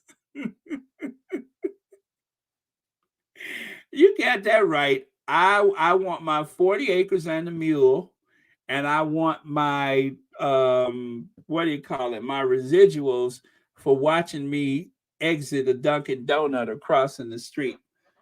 Well, actually, I hate Dunkin' Donuts, but I'd rather have a gourmet donut and have one than to have a Dunkin' Donuts and have a ton of them. They're just not my favorites. Ugh. Okay. Let me see here. Let me get back to this before I turn on the news and see myself. I was out with my auntie yesterday. They may have seen me coming out of Costco with that freshly baked baguette over my shoulder. Remember this, Harry wasn't invited to the tea, only the heir William was. The Queen Mother treated lesser Prince Harry differently to William, with the Queen Mother formed a when the Queen blah blah blah blah Queen Mother formed a closer bond with William than spare to the heir. Harry always made sure the future king was sat next to her. So obviously, if they were running into the room to greet their great grandma, Harry would make sure that William could always sit next to the Queen Mother. Isn't that dreadful? Isn't that dreadful? But the Queen Mother hasn't always had it so easy. Now, you guys remember in the past when I used to say that they had nicknamed her Cookie? I thought it was because she looked like Mrs. Patmore from Downton Abbey, short, stout, the kind of person that would do well in the Caribbean during the hurricane season or in the South Pacific during the monsoon.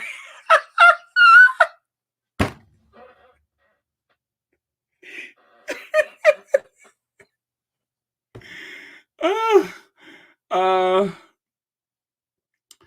uh, okay, or like the what do you call that? Like yeah, she would do well during monsoon season because of the low center of gravity. That's what I'm trying to say.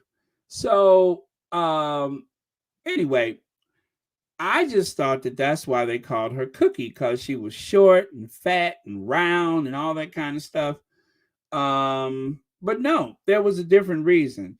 It was Wallace Simpson, the Duchess of Windsor, and the Duke of Windsor, David, also known as Edward VIII. They were the ones who started calling her Cookie, or at least they were the most famous people to use the term Cookie. Well, the reason why that term Cookie came about is because there was a bit of controversy about her birth. It was said that back in the old days, as a form of what do you call that when someone oh gosh, not contraception, but well, anyway, they couldn't have a child, and they wanted to have a child, and so her mother, Cookie's mother, the Queen Mother's own mother, was unable to have kids or have any more children. I think she had 8 of them and or something like that, and they wanted a girl or whatever. I don't know. But from what I hear, they actually used a cook who worked for the family. It was a French cook, and so that is why they were calling her Cookie. That was like a disparaging nickname. And you won't believe where this gossip came from, at least in the modern day. It was Lady C, Lady Colin Campbell, or whatever she calls herself. She was the one who wrote in her book, or wrote in one of her books, about the Queen Mother being called Cookie because her true real life mother was actually a cook that worked for the family, the Bowes Lion family, or whatever their name was. And so when her mother couldn't conceive another child, they turned to the cook and asked her to mother the child for the family. And they said that among the aristocrats, this was very common. This was very common for them. Well, she looks just like her, doesn't she? Look at that.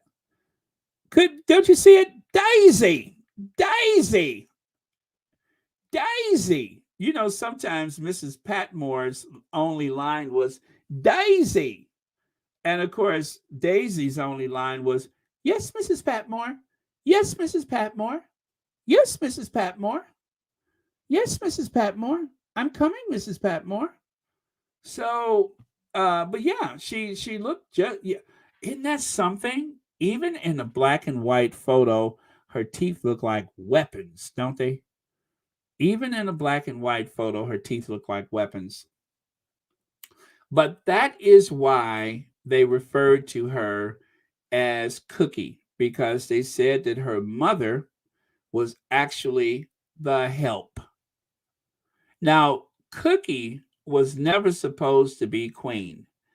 You all know that the queen's father fell in love with her because Cookie was very sympathetic to his situation, and that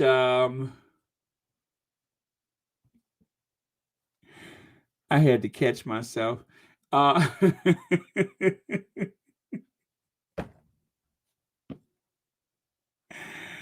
anyway, she was very sympathetic to his situation, and she encouraged him. If you've ever seen that movie, The King's Speech, then you know that she encouraged him, and that they really did love each other. And you know what? They don't know where she learned the talent, but she could actually whip up a mean omelet, or she could bake, or she could make a souffle. Never took any real lessons or anything, but sometimes she could actually go in the kitchen and throw down. They don't know why, but she really did live up to the name Cookie. I'm just making that up. I don't know if that woman can cook or not. But Elaine Babb, thank you so much for the super sticker, and thank you for watching Royal Sussex, and thank you for being here today. I really appreciate it. Oh, and you're a member as well. Thank you. Now, ghastly, just ghastly. They're just absolutely ghastly. The grimaces, the smirks, the yellow teeth, all of those are the hallmarks of that family.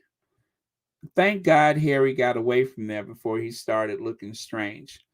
Prince Harry labeled "Not the Brightest Creature" by Nigel Farage of U.S. Interview. I'm sorry, ahead of U.S. Interview by Nigel Farage. Okay, one more time. Prince Harry labeled, let me sit back. Okay, I'm going to sit back. Prince Harry labeled "Not the Brightest Creature" by Nigel Farage ahead of U.S. Interview. Prince Harry has been slammed by Nigel Farage, who claims the Duke threw sand in the eyes of anyone trying to help him. Not the brightest, the sharpest, what is that? Not the brightest creature. Nigel Farage had the nerves to say Prince Harry is not bright. Nigel Farage, of all people. Are you guys familiar with Nigel Farage? Are you? Because I have a thing to say about that. Let me. This is Nigel Farage. No, that is not Alien. That is Nigel Farage. We want our country back. Vote to leave. We send the EU 50 million pounds a day. Let's fund our NHS instead. Let's take back control. That's Nigel Farage. Nigel Farage. He says that Harry's not smart. I have it on good authority that Nigel Farage is the dum dum. This is the man who actually looks more comical in real life, looks more animated, looks more cartoonish than any human being I've ever seen. Well, there was Liz Truss, but even Liz Truss didn't have as many faces as Nigel Farage. This insane person is one of the reasons why Brexit happened. And as James O'Brien said, if Brexit was such a good idea, how come nobody's patting each other on the back right now and saying, thank God we did that. What a wonderful thing we've done. Nobody takes credit for it these days. Nobody. Not even Nigel Farage. But he was one of the main perpetrators. Yes, Rosin Gatewood, he is a Trump lover, but he was one of the main perpetrators of the Brexit. As I just said, this is the only person whose face is not as comical in a illustration as he is in real life. I mean, you don't even notice. Did you even notice that I changed the screen? Now, be honest. Did you all notice that I had changed the screen? Did you even notice that I changed the screen? You probably didn't, did you? I'm going to do it again and watch. You won't even notice it. See what I mean? Now, you don't know which is an illustration or which is Nigel Farage. They are equally as grotesque and as beastly. You don't really know one from the other. Now, I'm going to give you a clue. The one that is... Actually, I don't know how to tell you which one is the real one. Wait, let me take a look again. That was the first one. I'm pretty sure the first one is the actual Nigel Farage. It kind of looks like what's his name, Mr. Furley. It kind of looked like Don Knotts on crack. If Don Knotts had a crack problem or a meth problem, I would say that that's what he would look like. He would look like Nigel Farage. If somebody gave Don Knotts a combination of, chemicals and just released him to express himself, this is probably what he would look like. He would probably look like Nigel Farage. So anyway, with all seriousness, this is the actual illustration. I think that the various artists have captured his emotion. They have captured his light, if you will, better than even he could have imagined. And he has to. Could you imagine that?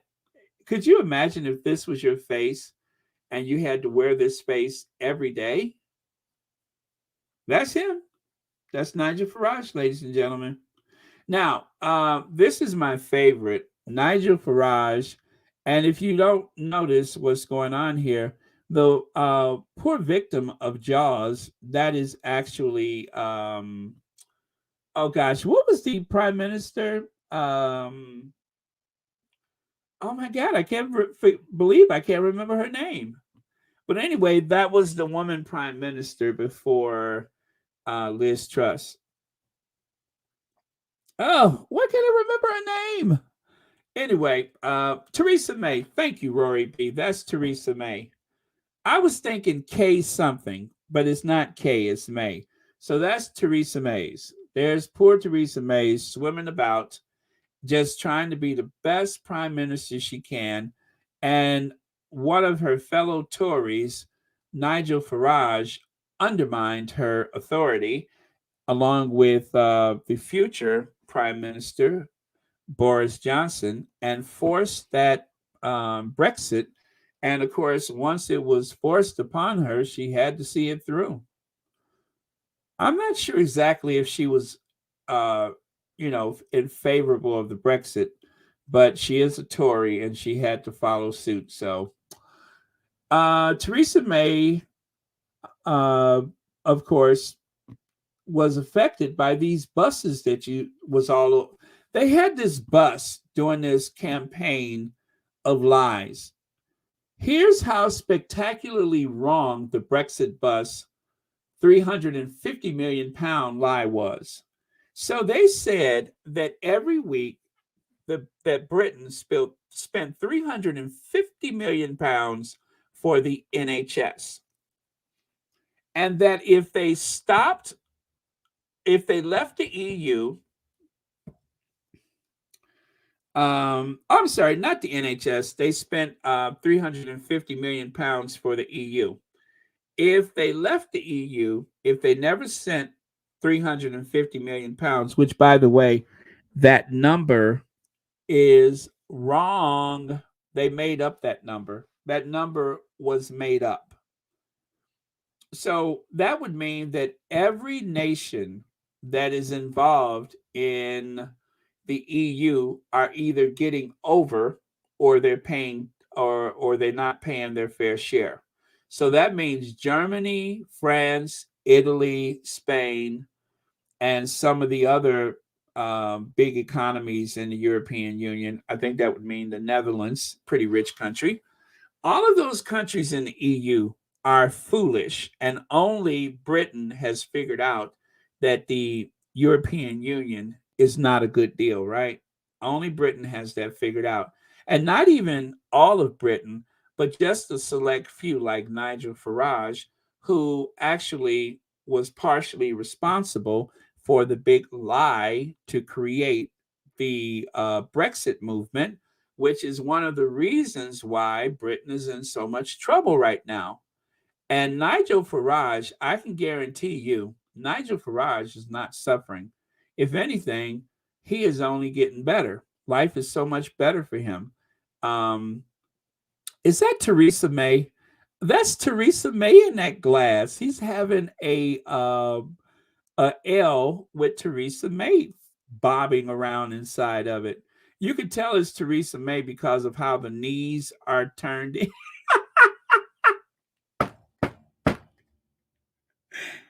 You can tell that's Theresa May because of the big hips and the knees kind of turned in together. That's Theresa May. Oh my God, that's funny.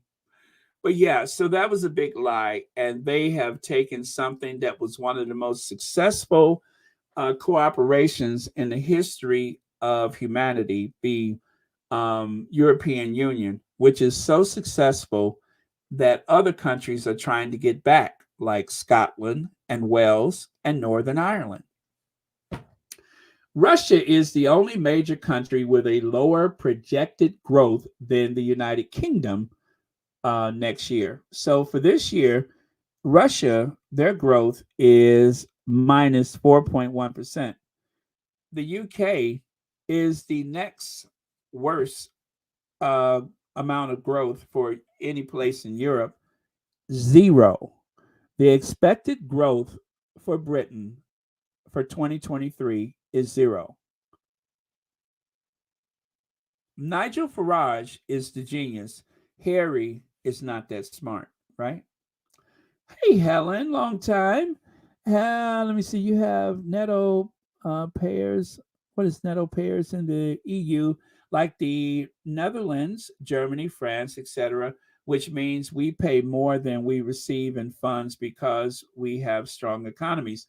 Helen, I am intimately, I'm sorry, Helene, I am intimately aware of how that works because I happen to live in a blue state. California, Illinois, uh, mostly Michigan, um, New York, all of the blue states, well, most of the blue states are the ones that are actually paying the most to the federal government in taxes. The places that pay the least are usually the red states, except for Texas, red state, but I think they pay in instead of taking out. So it's the same thing here in the United States. So that's why, of course, I mentioned those countries as the ones that are really the ones holding the European Union together. Like they say, Germany is like the banker for the European Union. They're the ones that, as we know, it was Angela Merkel who had to bail out Greece, among other places. So yeah, that is very true, Helene, and thank you for pointing that out. That is very true. That is only a handful of European countries that are truly the salvation of the European Union. But we experience the same thing, excuse me, here in the United States, where places like Alabama, Mississippi, they historically have been very poor states. Kentucky, very poor states. They usually don't put into the federal pot, they usually take from it. And so you have all these powerful, long time senators like West Virginia. West Virginia makes money from the federal government. They don't give us anything, they take. And also one of the places, some of these places that are the most rural, you know how they love to say that Black people are the ones that benefit from public aid and from grants and programs and such. No, nobody is a larger recipient when it comes to any type of government welfare, aka socialism, is usually poor white people that benefit the most, simply because they are the most numerous. They are the most numerous. Now, that will change over time because as the population increases, there are fewer and fewer white people to take advantage of all of these programs and entitlements. But the welfare mother, as they called her, the Black woman with a Cadillac and a bunch of kids, that person never existed. That person never existed. Um, but yeah, so that is just one of those things. And it's the same here in the United States. If the states that have the big money, usually the blue states are the ones that carry the poor states, which generally are red states. So, anyway, thank you for that comment. All right, moving on. Prince Harry is not the brightest creature on earth, says Nigel Farage, as the Duke prepares to appear in two new high profile interviews. Well, check this out. The very brilliant Nigel Farage and his whole campaign for Brexit is one. Can you believe these photos? I did not do anything to these. The UK economy is still below pre pandemic level. GDP growth from the fourth quarter 2019 to the third quarter of 2022. Look at that. Look at that. The United States 4.2, Canada 2.1, Italy, France, Japan, Germany, and below performance at zero point 0.4, the United Kingdom. Now, I don't know why the figures for Japan on many of these graphs are skewed for some reason. And it's like Japan looks worse off than they probably are.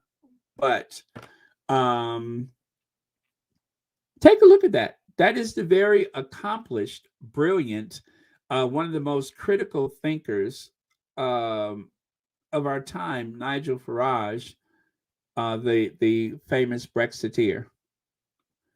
There's Theresa May. Check her out with those hips and those knees turned in, doing her thing. one of the ways that you can tell an economy is going south. Countries that are big car producers, like the United Kingdom, aren't making that many cars these days. And as their car sales have diminished, or manufacturing, look at that. Look at how steep the decline has been. It came up just a little bit during the heavy days of the pandemic, and now look at it, all the way down there. And that is one of those things that was such a staple to the British economy. And under the Tories, it has been in a constant state of decline since September of 2016. Global inflation rates. Again, Nigel Farage says Harry's not that bright. But look at this, global inflation.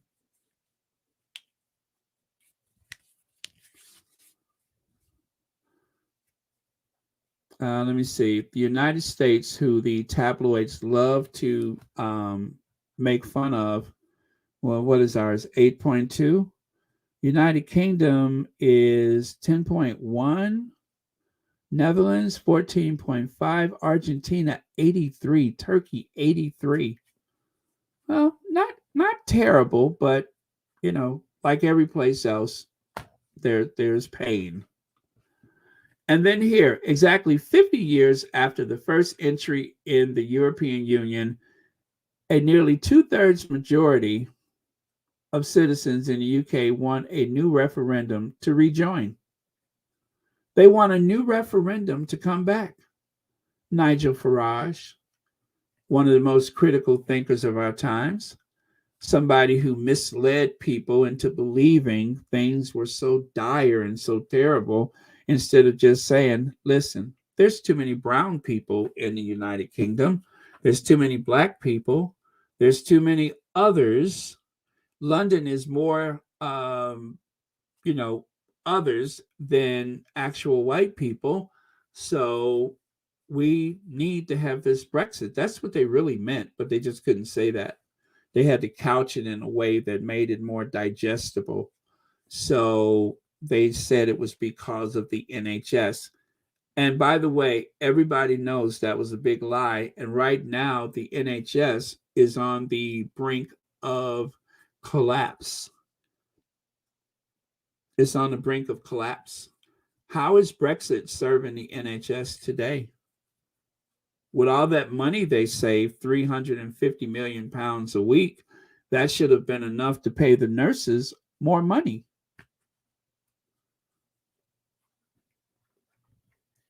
So the monarchy costs £345 million a year, enough to pay for 13,000 nurses. That's enough to pay for 13,000 nurses. So you could either have a monarchy or you can have 13,000 new nurses. What is it going to be? The monarchy has enough money to sustain themselves. So why not let them pay for their own way? Charles was getting what, 20 million pounds profit from the Duchy of Cornwall every year. That's enough for him to live comfortable and even go about and do his work. So why not do it? Nigel Farage, if you got all these good ideas, why don't you work on that one? Okay, so that's enough about Nigel Farage. Back over here with these folks. I told you guys I had a lot to cover today.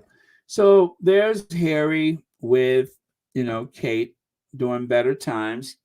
Kate could really lean on Harry, and likewise. And so this idea, I forgot which person said this on TV today. One of those shows was saying that perhaps William said something about Meghan, and then Harry probably replied, or should I say, responded in kind and said something terrible about Kate. I don't believe that.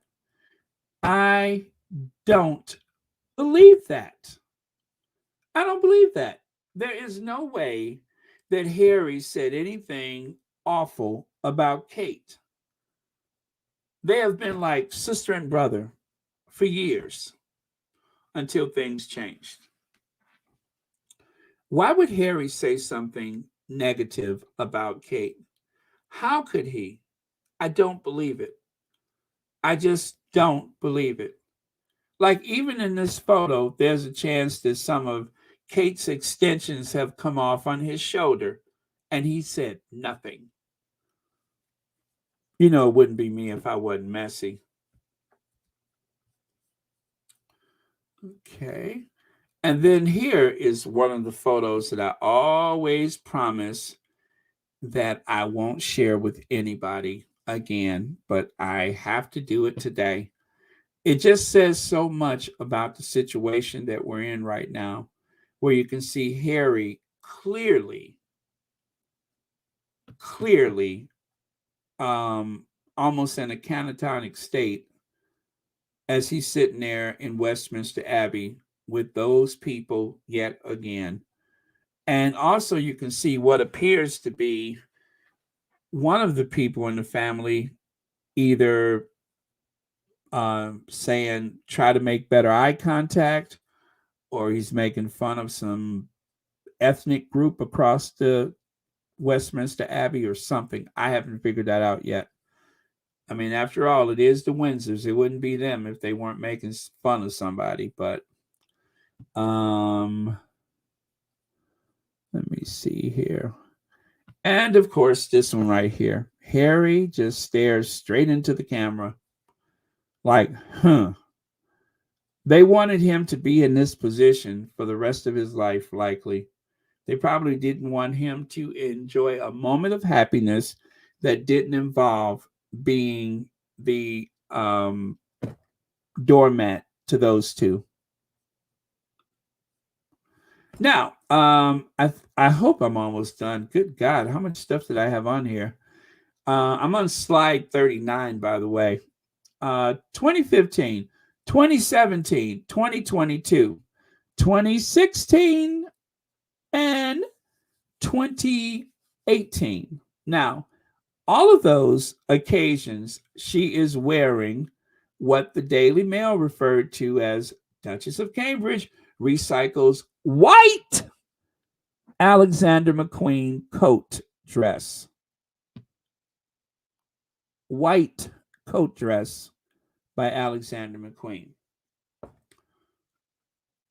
This is Kate that Meghan was, supposedly being so cruel and made her cry.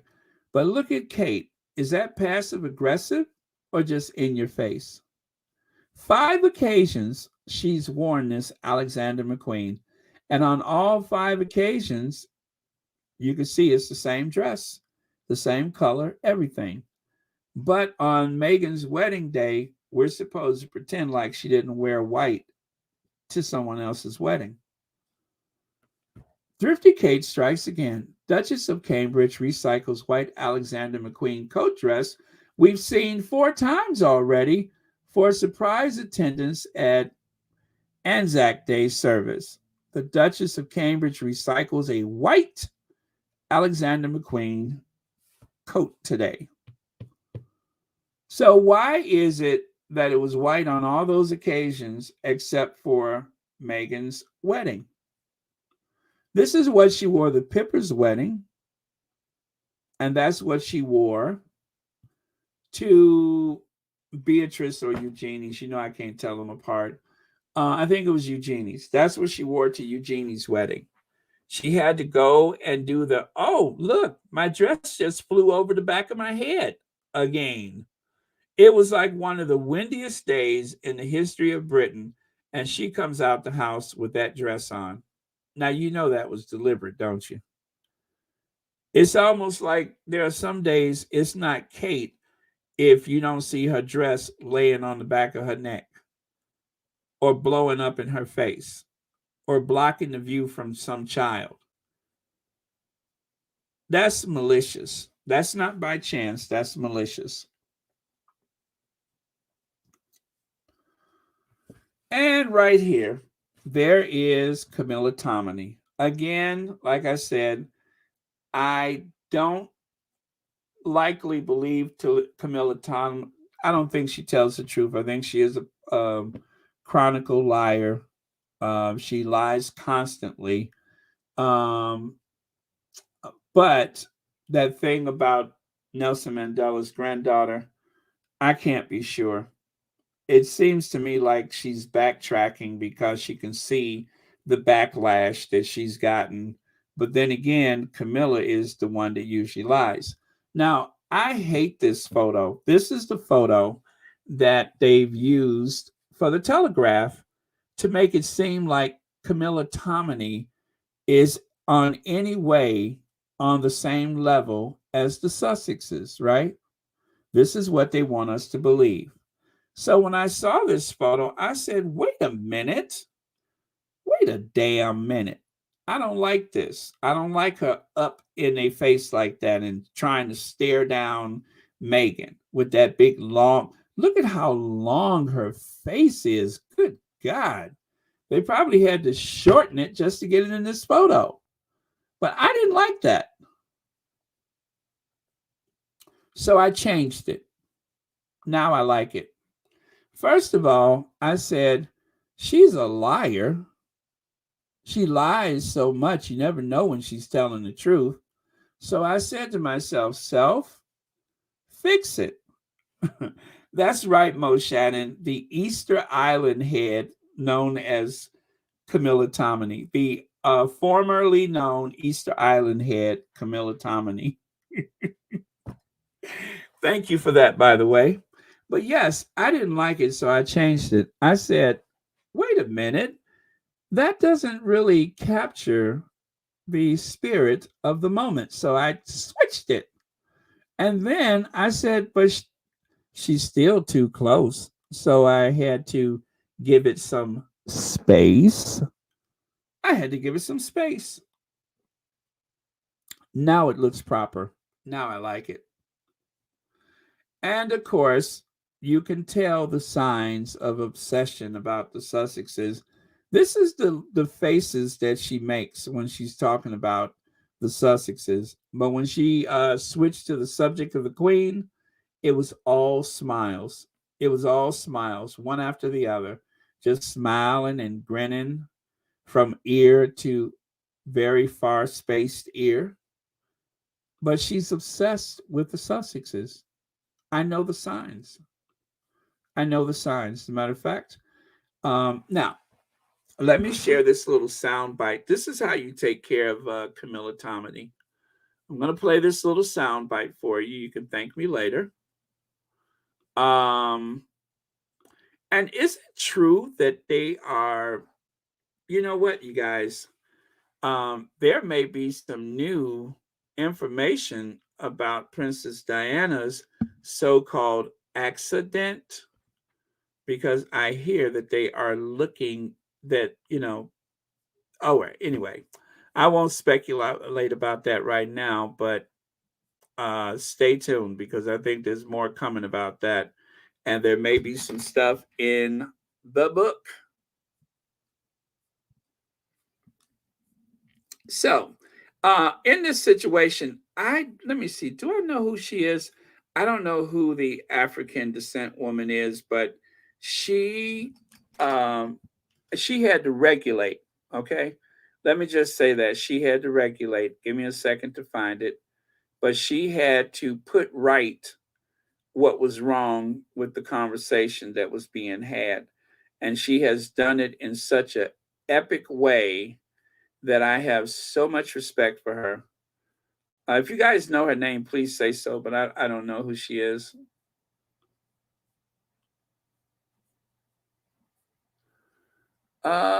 Let me see here. Oh my goodness, you guys, give me just a second here. It was buried a lot deeper than I realized. And you guys know who's missing, right? We haven't really heard from um we haven't heard that much from Dr. Shola. Now, someone said Dr. Shola is in the US working, so that's why we haven't heard that much from her. But I could really use Dr. Shola right now. As a matter of fact, I'm gonna go on Twitter and see if she's made any comments because I would definitely like to hear from her.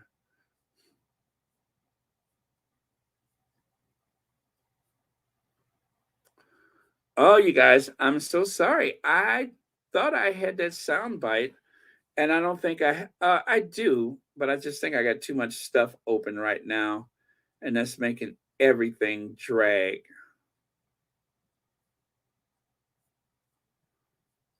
Yeah. Give me one more second. If I can't grab it, then yeah, my computer is hot as a firecracker because I'm putting it through so much. Oh, yes, that is on fire. But worry not. Um, Let me try one more time. And if it doesn't work, but I promise you it is worth. Oh, there she is. I promise you it is worth waiting for. Oh, there we go. Epic, epic, epic. Here we go.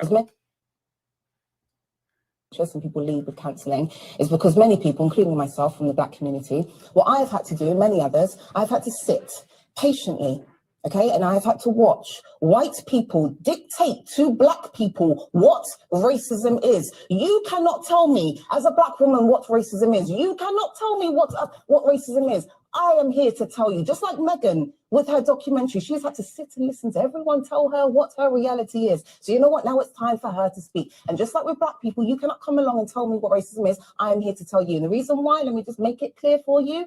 She who feels knows it more. African proverb. Please remember that. It will do you justice. Some people lead with counselling is because many people, including myself from the Black community, what I've had to do, and many others, I've had to sit patiently, okay, and I've had to watch white people dictate to Black people what racism is. You cannot tell me, as a Black woman, what racism is. You cannot tell me what racism is. I am here to tell you, just like Megan with her documentary, she's had to sit and listen to everyone tell her what her reality is. So you know what? Now it's time for her to speak. And just like with Black people, you cannot come along and tell me what racism is. I am here to tell you. And the reason why, let me just make it clear for you. She who feels knows it more. African proverb. Please remember that. It will do you justice. Some people lead with counselling. Oh, okay. That was epic. That was epic.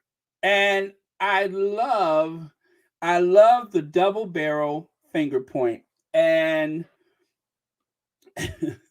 both of the women that she was speaking to, both of those women were absolute. I mean, they were just destroyed. Both of those ladies were destroyed. The lady sitting in the middle, and Camilla, both of them were just destroyed. This is why I get nervous when I see three women having it out, because it gets so messy. And all three of those ladies up there, and only the one in the blue, owned the moment.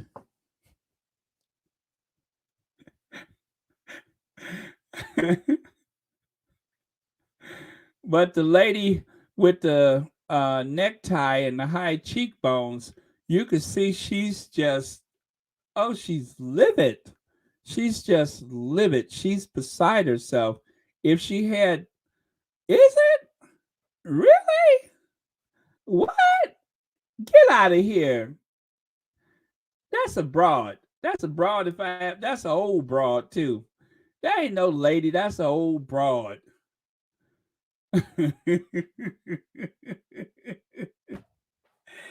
ain't no lady. That's some old broad. That's some old broad from an old truck stop somewhere. That's some old broad used to work in one of them houses. Yeah, she used to work in one of them houses. You know, old people, they didn't like to say the whole house. They'll say, she looked like she worked in one of them houses. Yeah, so that's just some old broad used to work in one of them houses. Listen, she can't fool me. Look at those. She might be non-binary now, but look at those high cheekbones. You can't tell me that that's not some old broad that used to work in one of them houses. So,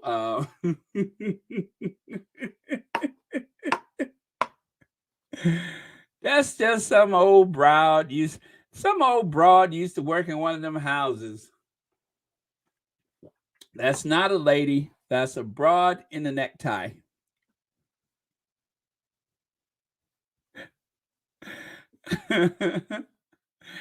So, woo. Okay. Anyway, let's move on, shall we? I hope I'm done or almost done. Good God, this is just going on forever. The more Meghan Markle speaks, the less anyone wants to listen. Her new Spotify podcast, Archetypes, epitomizes the law of diminishing returns. As I said, a liar through and through. That was from the associate editor, Camilla Tominey. Now, she said that back in August. And since then, not only had Meghan knocked what's his name off his throne, but she has gone on to win the People's Choice Award for best podcast. So, um, not bad from somebody who epitomized the law of diminishing returns. As a matter of fact, Spotify had gained millions of paid subscribers, millions of paid subscribers. So, whatever they were paying Meghan, the amount of paid subscribers and the amount of engagement that came about because of Meghan's archetype, which became a global phenomenon in the world of podcasts, it just goes to show how out of touch that Easter Island head of a reporter, Camilla Tominey, can be. Prince Harry will be on Good Morning America with Michael Strahan on Monday, the 9th. He's definitely making the rounds. Good for him. Palmer Rose, thank you so much for sharing that with us. And thank you, as always, for the super chat and, of course, for watching Royal Sussex. And let's see here. The oh yeah, look at there. Those are the popular podcasts for 2022. And look who the winner is. Archetype, Meghan Markle. Did you hear that, Camilla Tominey? It was Archetypes.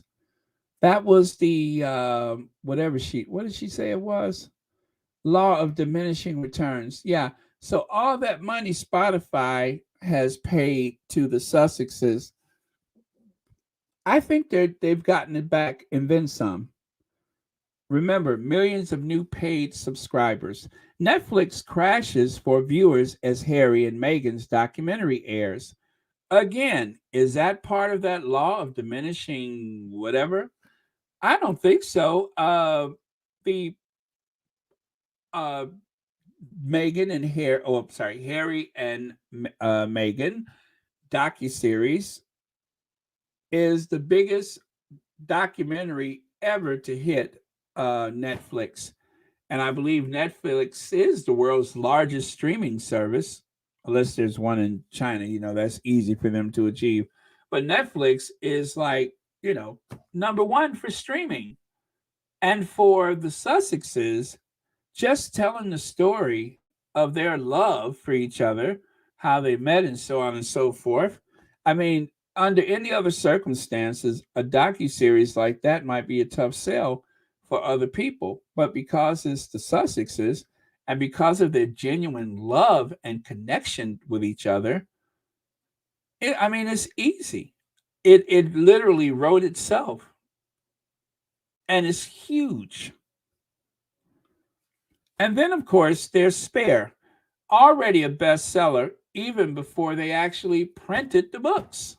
I literally was up early in the morning.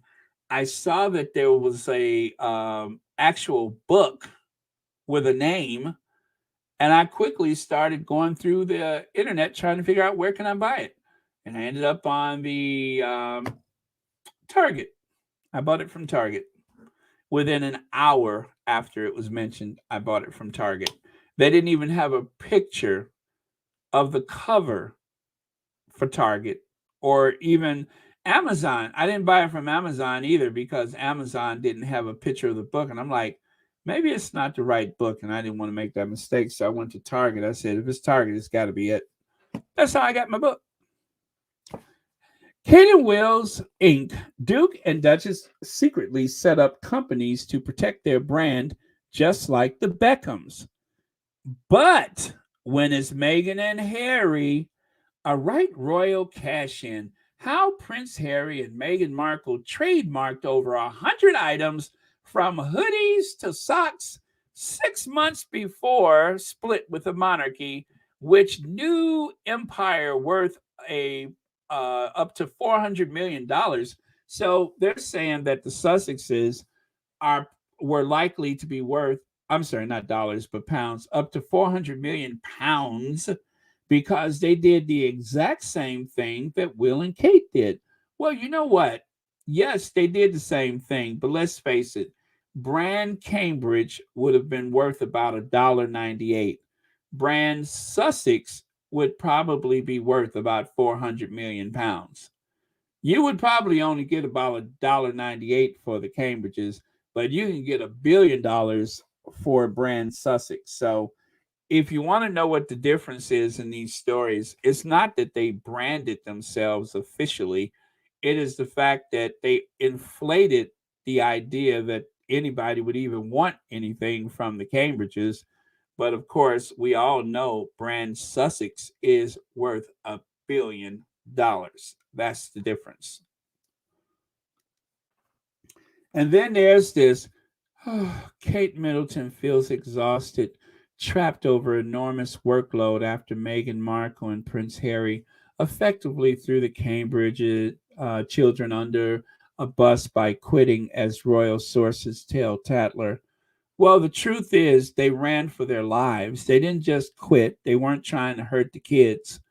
They were leaving to save their lives. That's why they left. So they tried to write it off originally as throwing the, I forgot all about that, but the Tatler really said what other people in the institution were thinking is that this is really going to affect the Cambridge kids.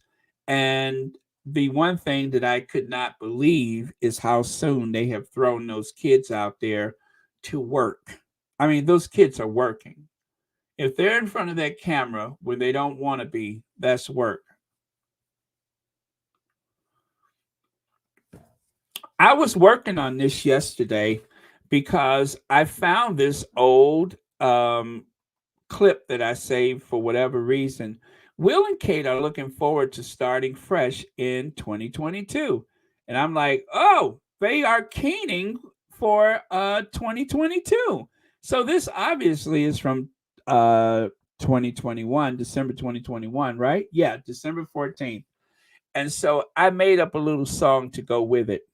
On the first day of Christmas, my true love sent to me 1 Kate Keening, 2 lazy Cambridges, 3 homes are empty, 4 nannies overworking, 5 press briefings. I wrote that myself last night. Thank you. Thank you. Yeah.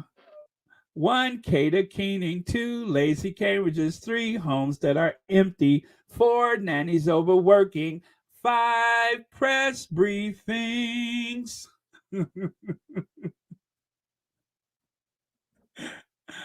Oh, man.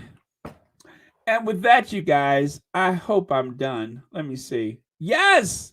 Whew! 3 hours and 5 minutes later, I am finally done. So thank you all so much. I had so much fun today. And yeah, I hope it was good for you too. Thank you for the donations. Let me see if I have a list from Sherry Ware. for the donations. Let me see here. 5 press briefings.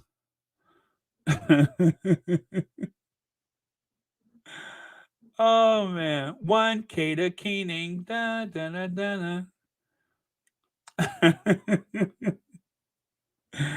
Oh man, I love that. 1 Cater Keening, 2 lazy Cambridges, 3 homes that are empty, 4 nannies overworking, 5 press briefings. Da da da da da da da ba, da da da. And a lazy weighty Katie. Oh, that's good. I should use that one. And a lazy weighty Katie.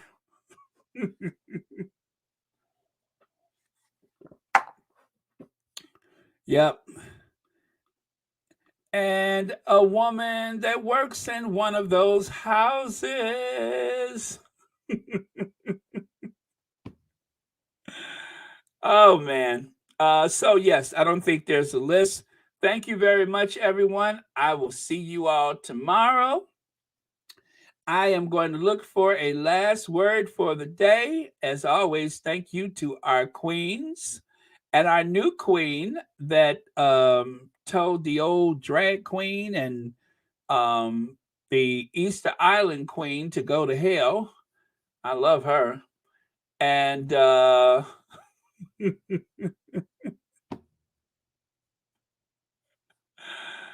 okay, the last word. Oh, Sherry sent it. Let me see here. Oh, thank you so much, Sherry. Oh, wow, that's a lot. I didn't realize. Let me see. Thank you, Elaine Parker, Shelly L, Shelly L, Shelly L, and Shelly L. Thank you, Alma Andrews. Thank you, Tin, Eliza Nagana, and Martha. Thank you. Flo, Legs, Pomerose, BW. Oh, did I miss BW? God's Child, thank you once. Thank you twice. Sawboss, Sheila Watson, thank you for 9 months membership and for the super chat, a super sticker. Ned Stack, thank you so much for the new membership. Zig Owl membership. And Elaine Babb, thank you so much for the super sticker. All right.